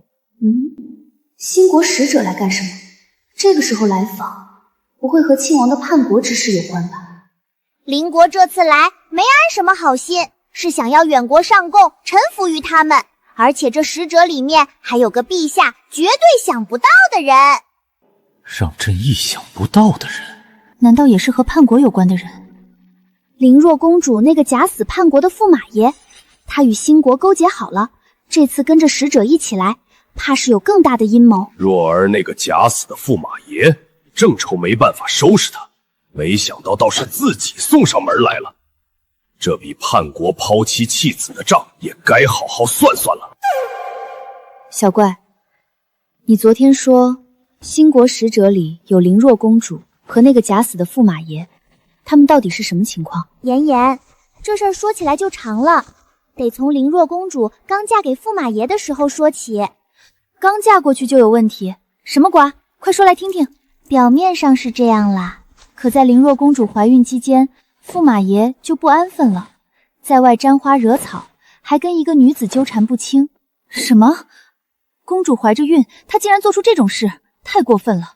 那个女子是谁？那个女子根本不是普通人，是兴国派来的间谍，故意接近驸马爷的。间谍？也就是说，从一开始就是一场阴谋。驸马爷他不知道吗？一开始应该不知道，他就是被那女子迷惑了，一门心思扑在她身上。后来灵若公主生下了一个小公主，过了3年，那女子要回兴国，可他们还是一直保持着书信来往，真是执迷不悟。有公主这么漂亮的妻子，还有可爱的女儿，他竟然还惦记着那个间谍。他那时候日夜茶不思饭不想，满脑子都是那个女子。那个女子怂恿之下，他就动了歪心思。他派人散播他在战场上受了重伤，医治不及时死了的消息，想脱身偷偷去兴国找他。假死？他为了一个间谍，竟然连自己的妻儿都不要了，无可救药的恋爱脑。可不是吗？他逃跑的时候，刚好遇到了刚会开口说话、懵懵懂懂的小公主。小公主拉着他的衣角喊爹爹，他怕自己的计划被泄露，就狠心把小公主毒晕了。毒晕？他怎么能对自己的亲生女儿下手？那小公主怎么样了？那毒药伤了小公主的眼睛，从那以后，才3岁的小公主就失明了。畜生，太畜生了！这种人怎么配当父亲？当时有个丫鬟躲在树后面，把这一切都看在眼里了。后来丫鬟就把事情一五一十的告诉了灵若公主和陛下。陛下肯定大怒吧？这种叛国又狠心的人，绝不能轻饶。陛下得知后大怒，立刻下令追杀驸马爷。可他跑得太快，已经逃到兴国了，在兴国安顿了下来。真是便宜了他。他这次回来就是想赢得兴国皇帝的信任，在兴国站稳脚跟，安安稳稳的生活。做梦！他害了灵若公主，还害了无辜的小公主，如今竟然想窃取宣国机密，我绝不会让他得逞。既然来了，就好好招待。虽然兴国地方小，人口少，但也不能怠慢，不能让他们觉得我们秦国礼仪差。是，看皇上这个意思，用最差的规格招待，准没错。敢回来，看朕不扒了你一层皮！驸马已经假死脱身了，跑到兴国逍遥快活，又回来干什么？嫌自己活得太舒服了，回来找虐来了？小怪，驸马爷的计划是什么？想拿着允国的情报，在邻国换了个官职。这次使者来访也是他撺掇的，一举拿下允国。拿下玉国？用啥拿呀？总共就来了2个人，这驸马难不成还想拿自己的脸当通行证，刷脸拿下玉国吧？你还真猜对了。驸马在邻国的时候，不知道听谁说灵若公主为自己守身的事情，认定灵若对自己情根深重。这次回来就打算私下找灵若坦白，重新和灵若联络感情。这也太不要脸了！伤害了灵若公主1次，现在想伤害第2次。等我见到这个死渣男，我一定狠狠收拾他。这次定叫此人有去无回，让人狠狠揍他，扒光了扔在灵若面前，好好叫灵若出口恶气。也不用等了，驸马已经悄悄潜入御花园找灵若公主了，现在2人已经见面了。什么？你说你是我死了几年，棺材都被我拉出来烧了的驸马？灵若，其实我当年没死，那件事情另有隐情。那你倒是说说，有什么隐情？灵若，我当年在战场上身受重伤，我醒来之后就失去了所有的记忆，直到前不久，我才想起了以前的事情。失忆？对，灵若，我知道我对不住你，所以我恢复记忆以后，就马不停蹄来寻你了。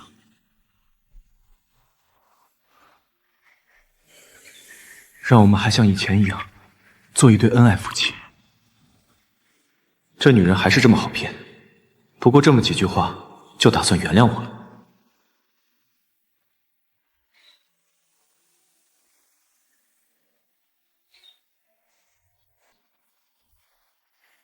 爱夫妻，恐怕和你做恩爱夫妻的人不是我吧？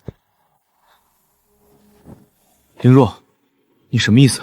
你在外面是不是还有什么我不知道的事情？林若可别说啊，被驸马发现我们知道他的真面目就坏了。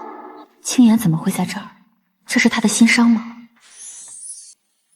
虽然你借着和程红帝逛御花园的机会及时赶来了，可凌若都这么表态了，驸马应该是要放弃和凌若攀关系了。驸马这渣男，假死叛国那么多年，第一个就找凌若公主下手。要是现在撕破脸，这小人如何计划叛国，我们就很难知道了。原来他回来是要对付圣国，真是奸佞小人。凌若怎么用这种眼神看着我？难道他发现了我与新国皇叔的秘密了？你在外面是不是还有别的女人？不然为什么让我苦苦等你这么多年？凌若，我发誓，我从来没有过别的女人。这么多年，我一直有一个预感，我想着有个人在等我回家，所以我这些年一直都是一个人。好恶心！要不是知道你的真面目，还真要被你这副痴情的嘴脸给骗了。那你这次回来还走吗？这么多年，我一直都很想你。凌若，只要你肯原谅我，我这辈子再也不会离开你半步了。太好了，我和雅儿终于可以和你团圆了。当年你死了以后，雅儿就为你哭瞎了眼睛。什么？雅儿她……凌若，我会好好补偿雅儿的。不过，我听说你把我的棺材都挖出来烧了。你也别怪我，这些年来我一直带着雅儿给你守寡，你死了一了百了，留下我们母女俩整日被痛苦折磨。我一时气不过，就把你棺材拉出去烧了。你不会怪我吧？凌若性子骄纵，做出这种事，倒是也情有可原。凌若，没关系，我们回家吧，回去看看雅儿。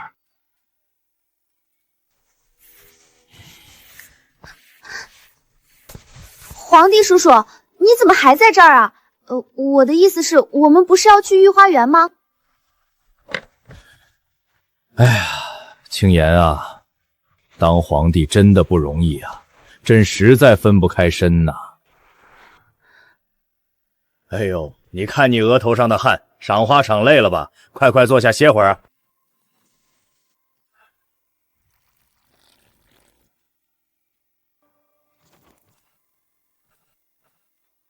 看刚才那样子，林若姨母不会真的对这个贱男心软吧？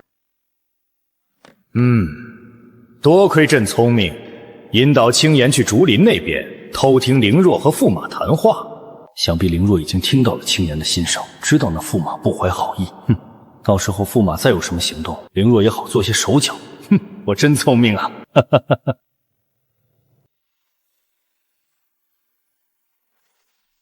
使节一路上奔波了几日，辛苦了。来到玉国，我们一定好好招待贵客，千万不要客气。多谢陛下盛情。我听说苑国近些年发展非常好，光是吃食就有许多新奇的吃法。我这次来苑国呀，刚好也能好好感受一下。请吧。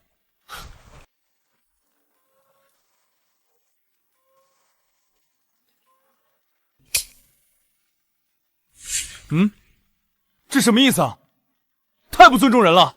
嘿嘿，怎么把咸菜和丸头给端上来了？这就是左相说的好好招待。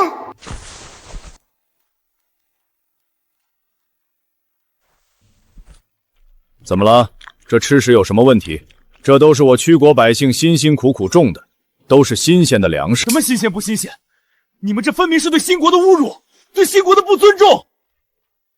哼，好，我们这次来是要跟你商量一下两国和平相处的问题。把你的臭手给我放下！我们男人说话，其他人尽量不要插嘴。哼，谁以前还不是个男人呢？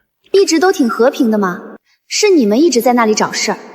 我们女国地大物博，是一块肥肉，他们自然惦记。这些年一直想方设法扳倒玉国，都没成功，失败了这么多次，哎，也太有毅力了吧！我们希望曲国以后每年向我们新国上交1/3的作物，黄金1万两，并对我新国居民进入原国解除限制。也好搭建两国和平建邦的桥梁。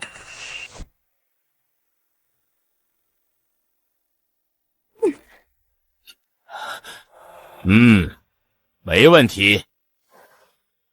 皇帝叔叔被刺激傻了吧？敢问新国可有更好的东西来交换？要不就把你们全年的作物收成、国库税收通通的交上来。至于新国百姓自由出入羽国，简单呀，只要让他们自愿放弃新国的身份，换成羽国的，自然而然就可以自由出入了。我想皇帝陛下没有明白我的意思。我的意思是，你们每年上交，我们新国是不用做任何物质交换。哦，简直是吃了雄心豹子胆，是心疯了不成？新国人疯了吧？苍蝇大小的国家要求我们给他上贡，自己坐享其成，他凭啥呀？根据我的调查，他们凭借的应该是驸马。驸马？驸马凭借着之前对皇宫的了解，打算让凌若带自己去皇宫里偷窃虎符，等偷到后，就以凌若公主未死驸马的身份，顺理成章地操控弃国军队，偷虎符，控制虚国军队。原来打的是这个主意啊！原来打的是这个主意啊！哎，皇帝陛下，你考虑的怎么样了？我听说贵国派来的是2位使臣来访，朕怎么只见到的是你一个人呢？这个嘛，还有一位身体不适，怕给皇帝陛下带来病气。毫无礼节的东西！我们去国讲究的是一个团圆，既然你们人都凑不齐，朕实在无心和你们谈论此事。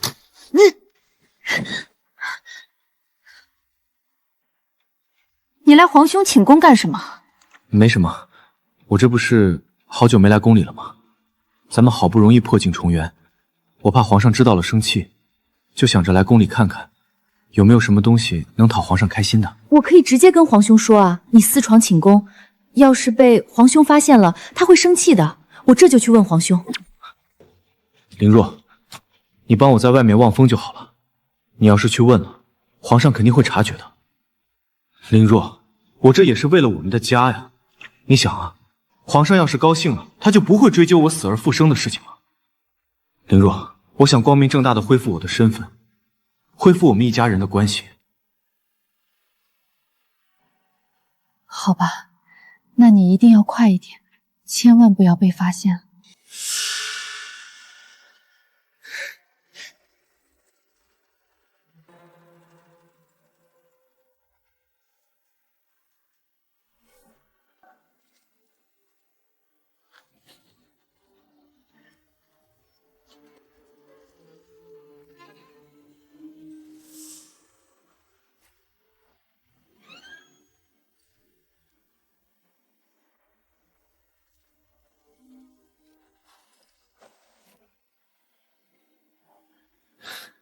是虎符啊！哎，凌若公主就这么把渣男放进皇帝叔叔的寝宫了？对，驸马已经从陈红帝的枕头下面找到了虎符，马上要过来了。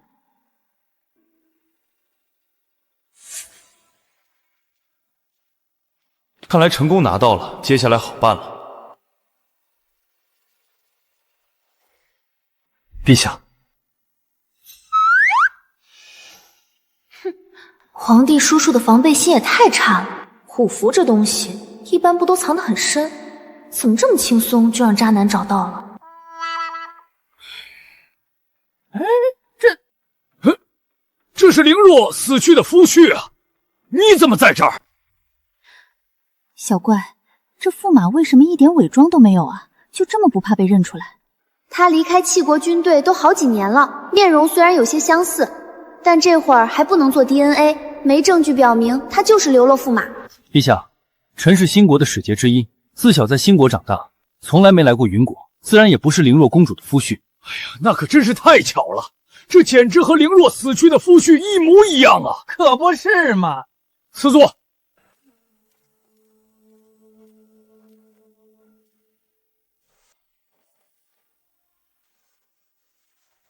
既然人都到齐了，我们是否可以继续我们刚刚讨论的话题了？哎，不急，我们曲国在商量国家大事之前有个讲究，所有人必须沐浴更衣焚香，才能正式开始。陛下，臣从来没听说过有此规矩了。嗨，你是新国人，自然不知道我们齐国的规矩。我怎么也第一次听说这个规矩啊？你不是第一次参加这种大事吗？虎符现在就在我身上，要是沐浴更衣，虎符就藏不住了。到时候别说统治齐国，能不能走得出去，都是另外一回事。尊敬的陛下，我们在来之前就已经先行沐浴更衣了，不如就免去这一步秀，直接开始吧。这可是我们齐国的规矩，来到齐国的地界，我劝各位还是遵守规矩的好。陛下，臣身体不适，这沐浴更衣确实不太方便，我就不去了。此等国家大事，每个人都要沐浴更衣，身体不适，找个工人好好伺候就是了。咱家会好生伺候着的。你一再执意不去，可是身上带了什么见不得人的东西啊？皇帝叔叔脑子转得真快啊，这就知道渣男身上藏东西了。一会儿将虎符搜出来，给人抓个现行。陛下，臣本就身子骨弱，方才来的路上又染了风寒，真的不太方便。哦，你若实在坚持，朕也不强人所难。你既然不愿，那就要搜身，看一看你身上到底带没带不该带的东西。陛下，朕乃一国之君，行事自然要谨慎。陛下，朕乃一国之君，行事自然要谨慎。来人啊！是。陛下，臣是邻国使节，不是齐国的犯人，你不能这么对我，不得无礼。搜！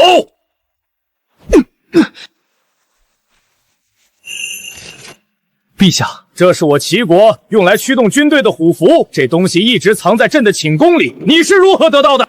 陛下，方才议事的时候你不在，是偷偷潜入朕的寝宫偷虎符去了。这符藏得如此隐秘，若是宫中无人帮忙，你万万拿不到的。是谁？是谁带你去拿的虎符？陛下，臣冤枉啊！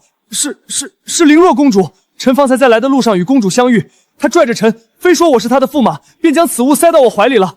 对，是灵若公主。臣本来想将此事告知陛下的，但一时情急，没来得及解释。哼，这渣男简直突破我对道德认知的下限，竟然能做出这么不要脸的事情，利用了公主不说，现在还反过来倒打一耙。传灵若公主进殿。皇兄，你找我？为什么齐国的虎符会在这个人的身上？你给朕解释解释。皇兄，灵若不知道。你好好看看你身旁跪着的这个人的脸。夫君，你怎么会有虎符？你方才跟我说去皇兄的寝宫，就是为了偷虎符？灵若公主，臣是新国来的使节，不是你的夫君。这虎符是你刚才硬塞给我的，不是我偷的。陛下，你也看到了，灵若公主神志不清，她把我认成了她的驸马，这才将虎符塞给我，说是什么为了哄我开心。皇兄，不是这样的，他就是我的夫君，他跟我说他没死，回来找我了。那你可有他是你驸马的证据？公主好可怜，小怪，你有没有什么证据能证明这个渣男就是之前的驸马呀？不然这样下去，灵若公主就要被皇帝叔叔骂了。我也不清楚，灵若公主和驸马毕竟夫妻多年，只看灵若公主能不能想起什么胎记一类的标志了。皇兄，我有证据，驸马的胸口有一块红色的胎记。来人，把他的衣服扒开。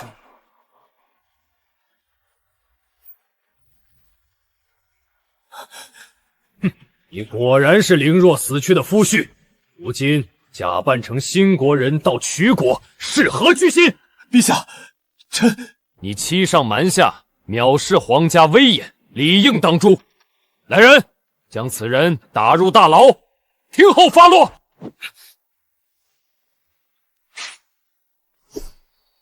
虎符在此，谁敢造次？现在虎符在我手上，给我把程弘帝拿下！虎符在我手上，还不快点行动！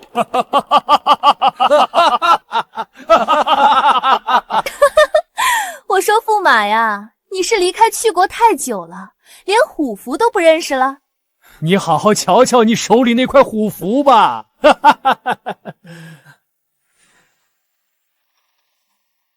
这是假的？这明明是我才偷的，怎么可能是假的呢？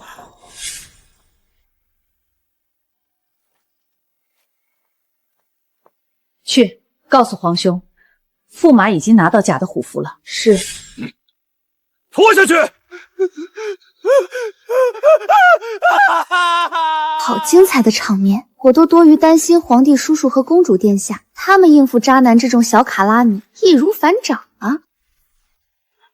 他是我新国的人，就算处置，也轮不到你曲国来处置。哼哼，轮到谁处置？你以为是你们说了算吗？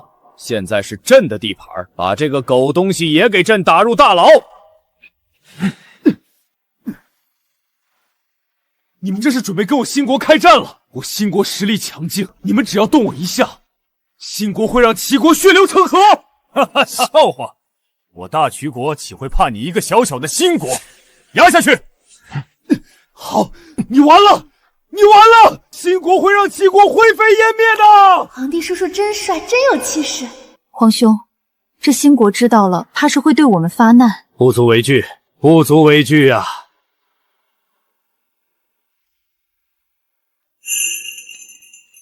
小怪，灵若公主的女儿眼睛失明许久，你有没有办法能治好？有办法，需寻3样东西：深山雪莲花、百年何首乌，再加上晨露浸泡的枸杞，熬制成汤，每日服1剂，半月便可复明。公主莫忧，我方才掐算一番，得知雅儿公主的眼疾并非不治之症。好轻言，若是我儿眼睛恢复光明，本宫必然重重有赏。需寻深山雪莲花、百年何首乌，再用每日清晨的浸泡枸杞，3者一同熬汤，每日1剂，坚持半月，千金的眼睛便能复明。快派一队精锐侍卫，即刻前往深山寻雪莲花和百年何首乌，再安排人每日清晨收集晨露，务必尽快寻齐所有药材。是。好。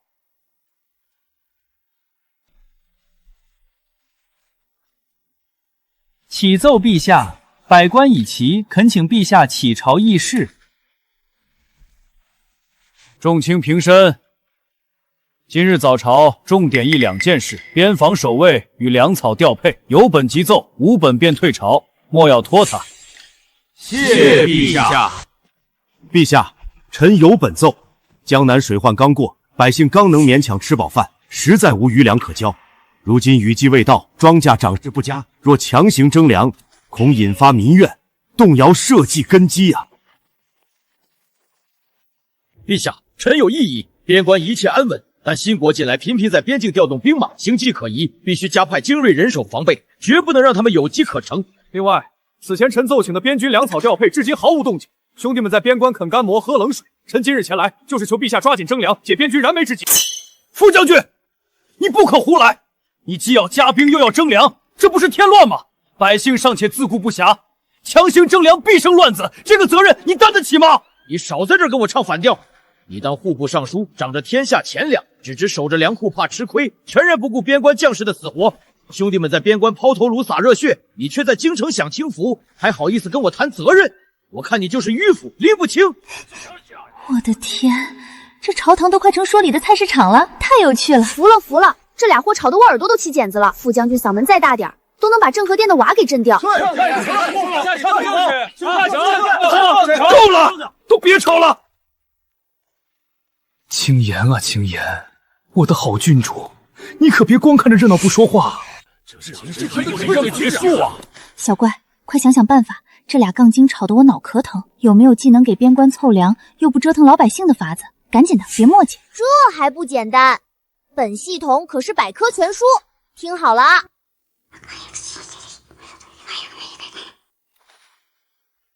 陛下，臣有一策，既能解决边关粮草之急，又不扰百姓生计，恳请陛下一听。轻言，快说说。哎，方才那是什么声音啊？不过这一个小郡主能有什么好办法？陛下，郡主娇贵，哪能知道这些事情？这老头至于吗？不就是一个小丫头吗？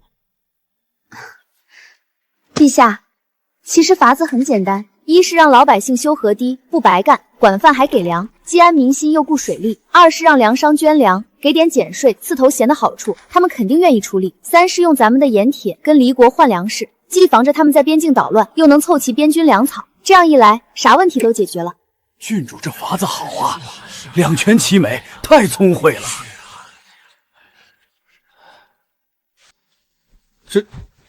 这法子，臣怎么就没想到呢？陛下，郡主所言极是，是臣目光短浅，只想着守着粮库，没能跳出常规，想到这般两全之策，是臣糊涂。臣自请前往督办粮草诸事，征粮，联络粮商，与离国商议盐铁换粮，全包在臣身上，定不辱使命。知错能改，便是好事。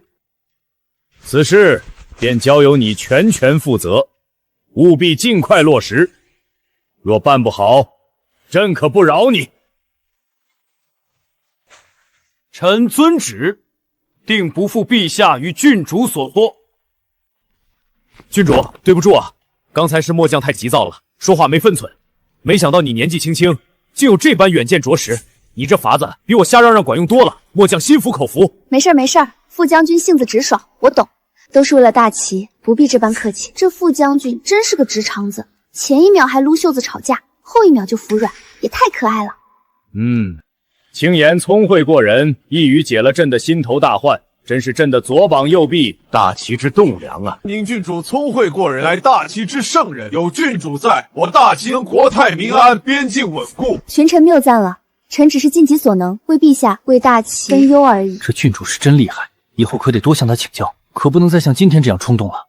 陛下，郡主之策虽解了粮草之急，但新国异动未消，臣恳请陛下加派3000精锐前往边境驻守，以防他们突然发难，还请陛下恩准。准奏，朕即刻下旨，加派3000精锐归你统领，务必守好边境。若新国敢越雷池一步，便予以迎头痛击，绝不能让他们得逞。臣遵旨，定不负陛下所托，守好大域边境，寸土不让，护好边关百姓。陛下，臣今日便启程，前往江南粮商聚集地及盐铁产地，督办粮草诸事。10日之内必能凑齐边军所需粮草，按时运往边关，绝不让大元的好儿仗挨饿。好，朕便等你的好消息。此事办得妥当，朕定重重赏你。若有差池，朕必严惩不贷。臣谨记陛下嘱托。今日虽解了粮兵两难，但新国始终是隐患，得提醒副将军多加防备，可不能掉以轻心。宿主，检测到新国兵马调动频率增加，大概率是想搞突袭，赶紧提醒副将军，让他加强边境巡查。副将军，新国使节还在我们这儿呢，他们必然不会善罢甘休。你前往边境后，务必加强斥候巡查，密切关注他们的动向，切勿掉以轻心。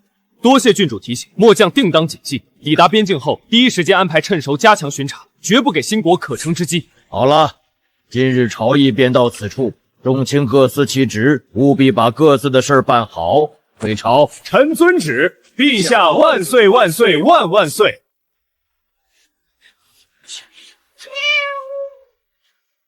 副将军，此前是臣迂腐，未能体谅边关将士的不易，还请将军莫怪。此次征粮之事，还需将军多费心协调边境与粮商、盐铁产地的事宜。有任何需要，臣必全力配合。尚书客气了，都是为了大齐，为了边关。我之前也太急躁了，说话没分寸，也请尚书海涵。有郡主的计策在，咱们齐心协力，定能把事情办好，绝不会让兄弟们在边关挨饿，也绝不会让新国有机可乘。安宁郡主，今日多亏了你，不然这粮兵两难的事还不知要吵到什么时候。郡主聪慧过人，真是我大齐的福气呀！老臣谬赞了，我只是运气好，想到了法子而已。真正办事的还是副将军、户部尚书和各位大人。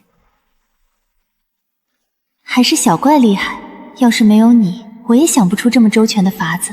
那可不，也不看看我是谁。不过宿主也不错，能把我的法子说清楚，没给我丢脸。郡主，今日多谢你提醒，末将已让人快马加鞭，通知边境侍候加强巡查，定不辜负陛下和郡主的信任。改日末将备下薄酒，还望郡主赏脸，让末将略表谢意。副将军不必多礼，提醒你是应该的。薄酒就不必了，你能守好边境，护好边关百姓，就是对陛下、对大齐最好的报答。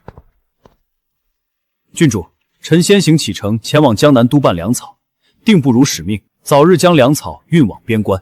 尚书一路保重，万事小心。青岩，今日多亏了你解了朕的心头大患，有你在，朕很放心。陛下谬赞，臣只是尽己所能，为大齐分忧。启奏陛下，新国使者递来宣战书，言明3日后将举兵来犯，特来呈请陛下预览。新国贼子竟敢猖狂挑衅！即日起，朕亲自率兵讨伐新国，是要平定边境之乱。陛下英明，臣等愿随陛下出征。陛下，我也去。青岩，战场很危险的，可我如今也是大禹的一份子呢。我作为记事官，理应要去记录将士们的英姿飒爽呀。你就是想去看英俊潇洒的士兵们吧？陛下，臣请战。臣乃武官出身，蒙陛下恩封侯也，愿随陛下出征，为国效力，更愿护小女青岩周全，绝不让她有半分闪失。我来这里这么久了，我也是齐国的人，我愿意为齐国效一份力，有父亲护我，我不害怕。好，哈哈哈哈哈！好，既有沈侯爷请缨护驾，又有青岩郡主同心效力，朕何愁不平新国？准奏，沈岩、沈青岩随朕一同出征。臣遵旨。陛下驾到，安宁郡主到，永宁侯到。参见陛下，参见安宁郡主，参见永宁侯。收复新国，安宁郡主与永宁侯居功至伟。即日起，朝堂之上，安宁郡主权力与帝王同等。沈岩护国有功，沈家世代可入朝为官，另赐黄金1000两。恭喜安宁郡主，恭喜永宁侯，吾皇万岁万岁万万岁！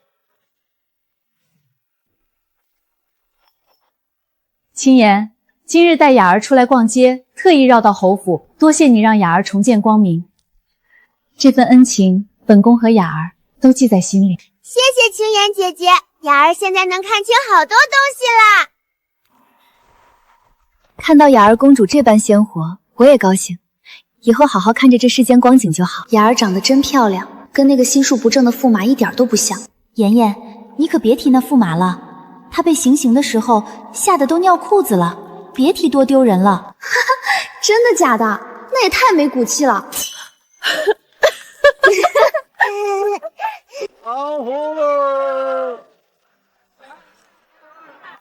上回咱们说到求新两国边境大战，那真是天昏地暗，日月无光。咱们大元的定国公傅大将军，那可是天生神力。只见他怒喝一声，双拳齐出，竟生生震碎了新国的铁甲战车，敌军当场吓得魂飞魄散，丢盔弃甲而逃。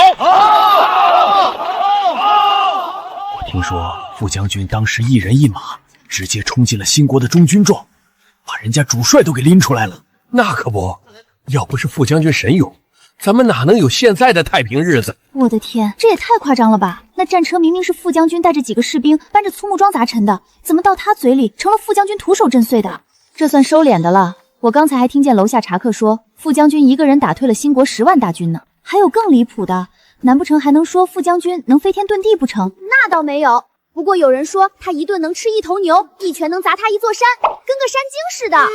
要说这一战最大的功臣，首推咱们的安宁郡主沈青岩。郡主那是9天仙女下凡，不仅能掐会算，还能撒豆成兵。新国布下的10面埋伏，郡主一眼就看穿了，随手一挥就召来天雷，劈了敌军的粮草营，吓得新国皇帝当场跪地投降。更有咱们永宁侯沈岩，那是老当益壮，跟着陛下御驾亲征，一杆银枪挑翻了新国8员大将，护得陛下中军帐稳如泰山，父女2人齐上阵，那真是一段千古佳话。我什么时候撒豆成兵召天雷了？还有我爹，明明是带着亲兵守住了侧翼，怎么就成了一杆银枪挑翻8员大将了？这些人编故事也太没谱了吧！还有，坊间都在说你和你爹2个人带着一队亲兵国的联营就闯了个7进7出，比当年的长庞坡将军还神勇呢。咱们当好，陛下御驾亲征之时，身先士卒，冲入敌阵，手中长刀一挥，一刀便砍翻了8个敌国将士，那真是威风凛凛，帝王之气尽显。服了，陛下明明全程都在中军帐里坐镇指挥，连前线都没去几次，怎么就一刀砍8个了？合着这场仗，个个是身怀绝技的神人了是吧？百姓们念你们的好，才编出这些故事的嘛。再说了，能让百姓们安心，传的神点也没什么不好呀。如今人人都好起来了，百姓们安居乐业，不再受战乱之苦，这一趟沙场之行也算值得了。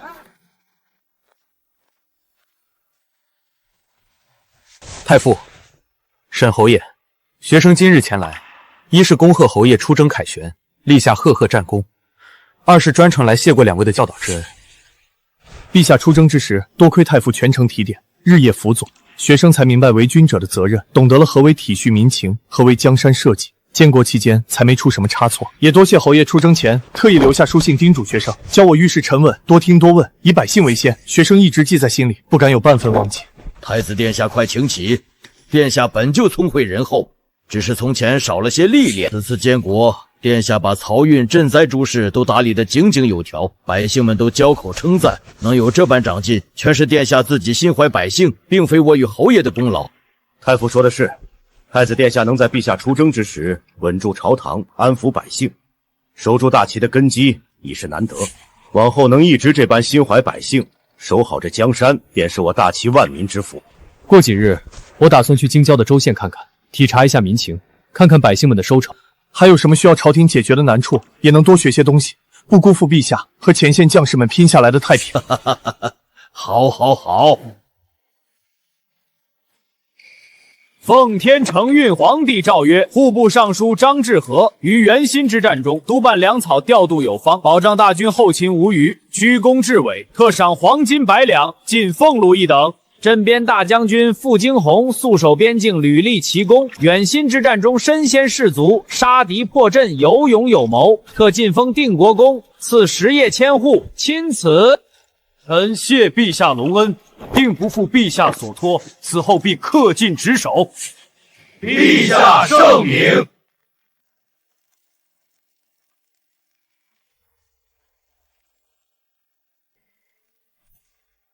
夫人，你怎么跑到边境来了？这里刚打完仗，还不太平，多危险啊！你怎么不提前给我捎个信，我好派人去接你？陛下的封赏圣旨都到府里了，你进了定国宫，这么大的喜事，我自然要亲自来跟你报喜，顺便来看看你这个在边关吃苦的大将军。嘿嘿，辛苦夫人跑这一趟了，快坐快坐，喝口热水暖暖身子。一路过来累坏了吧？看在你这次立了大功，进了国公的份上，我跟你说个好事儿。哦，什么好事？快说来听听。以后你的月例生活费翻3倍，再也不用偷偷藏私房钱买酒喝了，也不用每次跟下属喝酒都要找借口赊账了。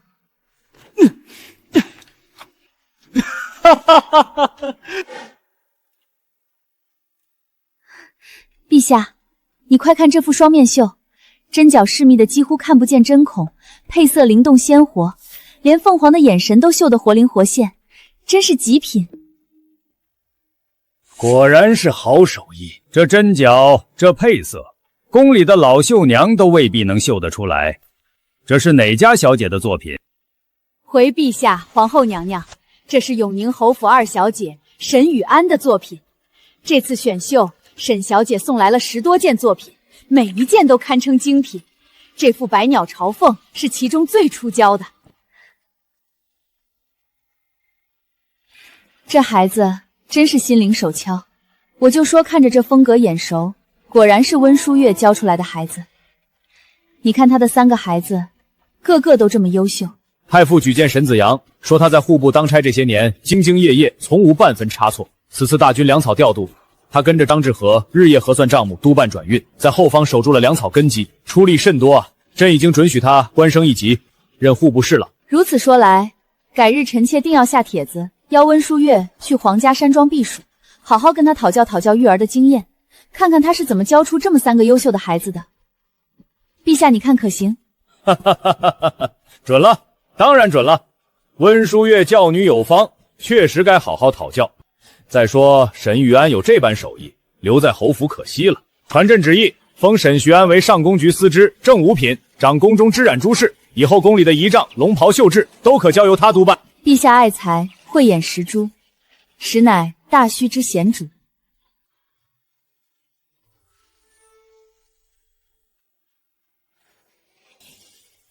妍妍，你已看完部分人物的结局走向了。天色已晚，检测到侯府有好吃的，我们快回去吧。真的？那我们快走吧。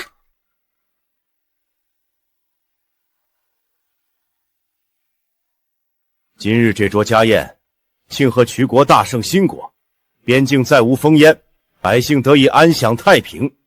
而我沈家也承蒙陛下恩典，屡受嘉奖，是为喜上加喜啊！来，咱们一起喝一杯。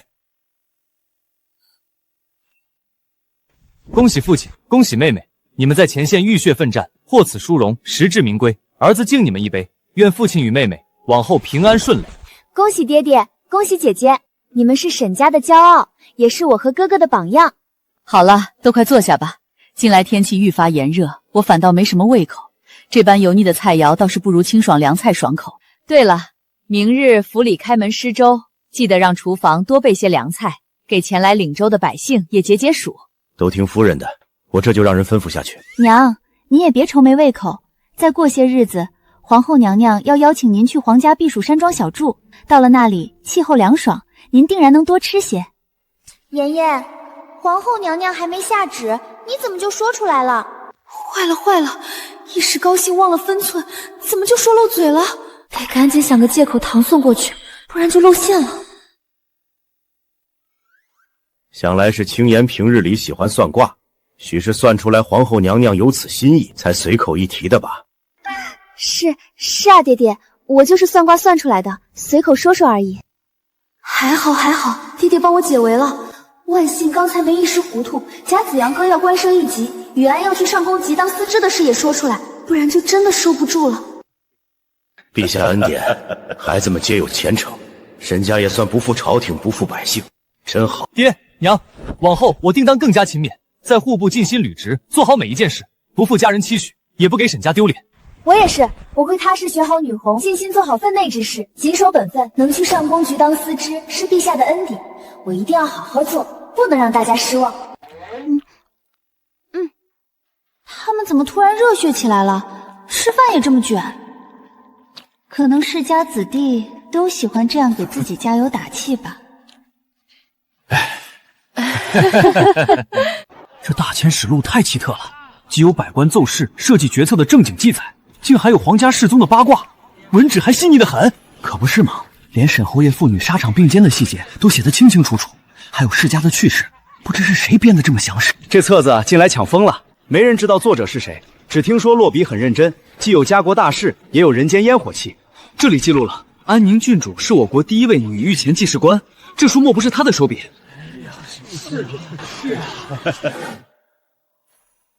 妍妍，主线任务100%完成了，你改变了齐国的命运，平定了战乱，让百姓安居乐业，也让所有你在意的人都有了圆满的结局，超额完成了系统的所有任务指标。按照系统规则，完成所有主线任务后，你可以选择回到现实世界。我现在就可以开启传送通道，你想回去吗？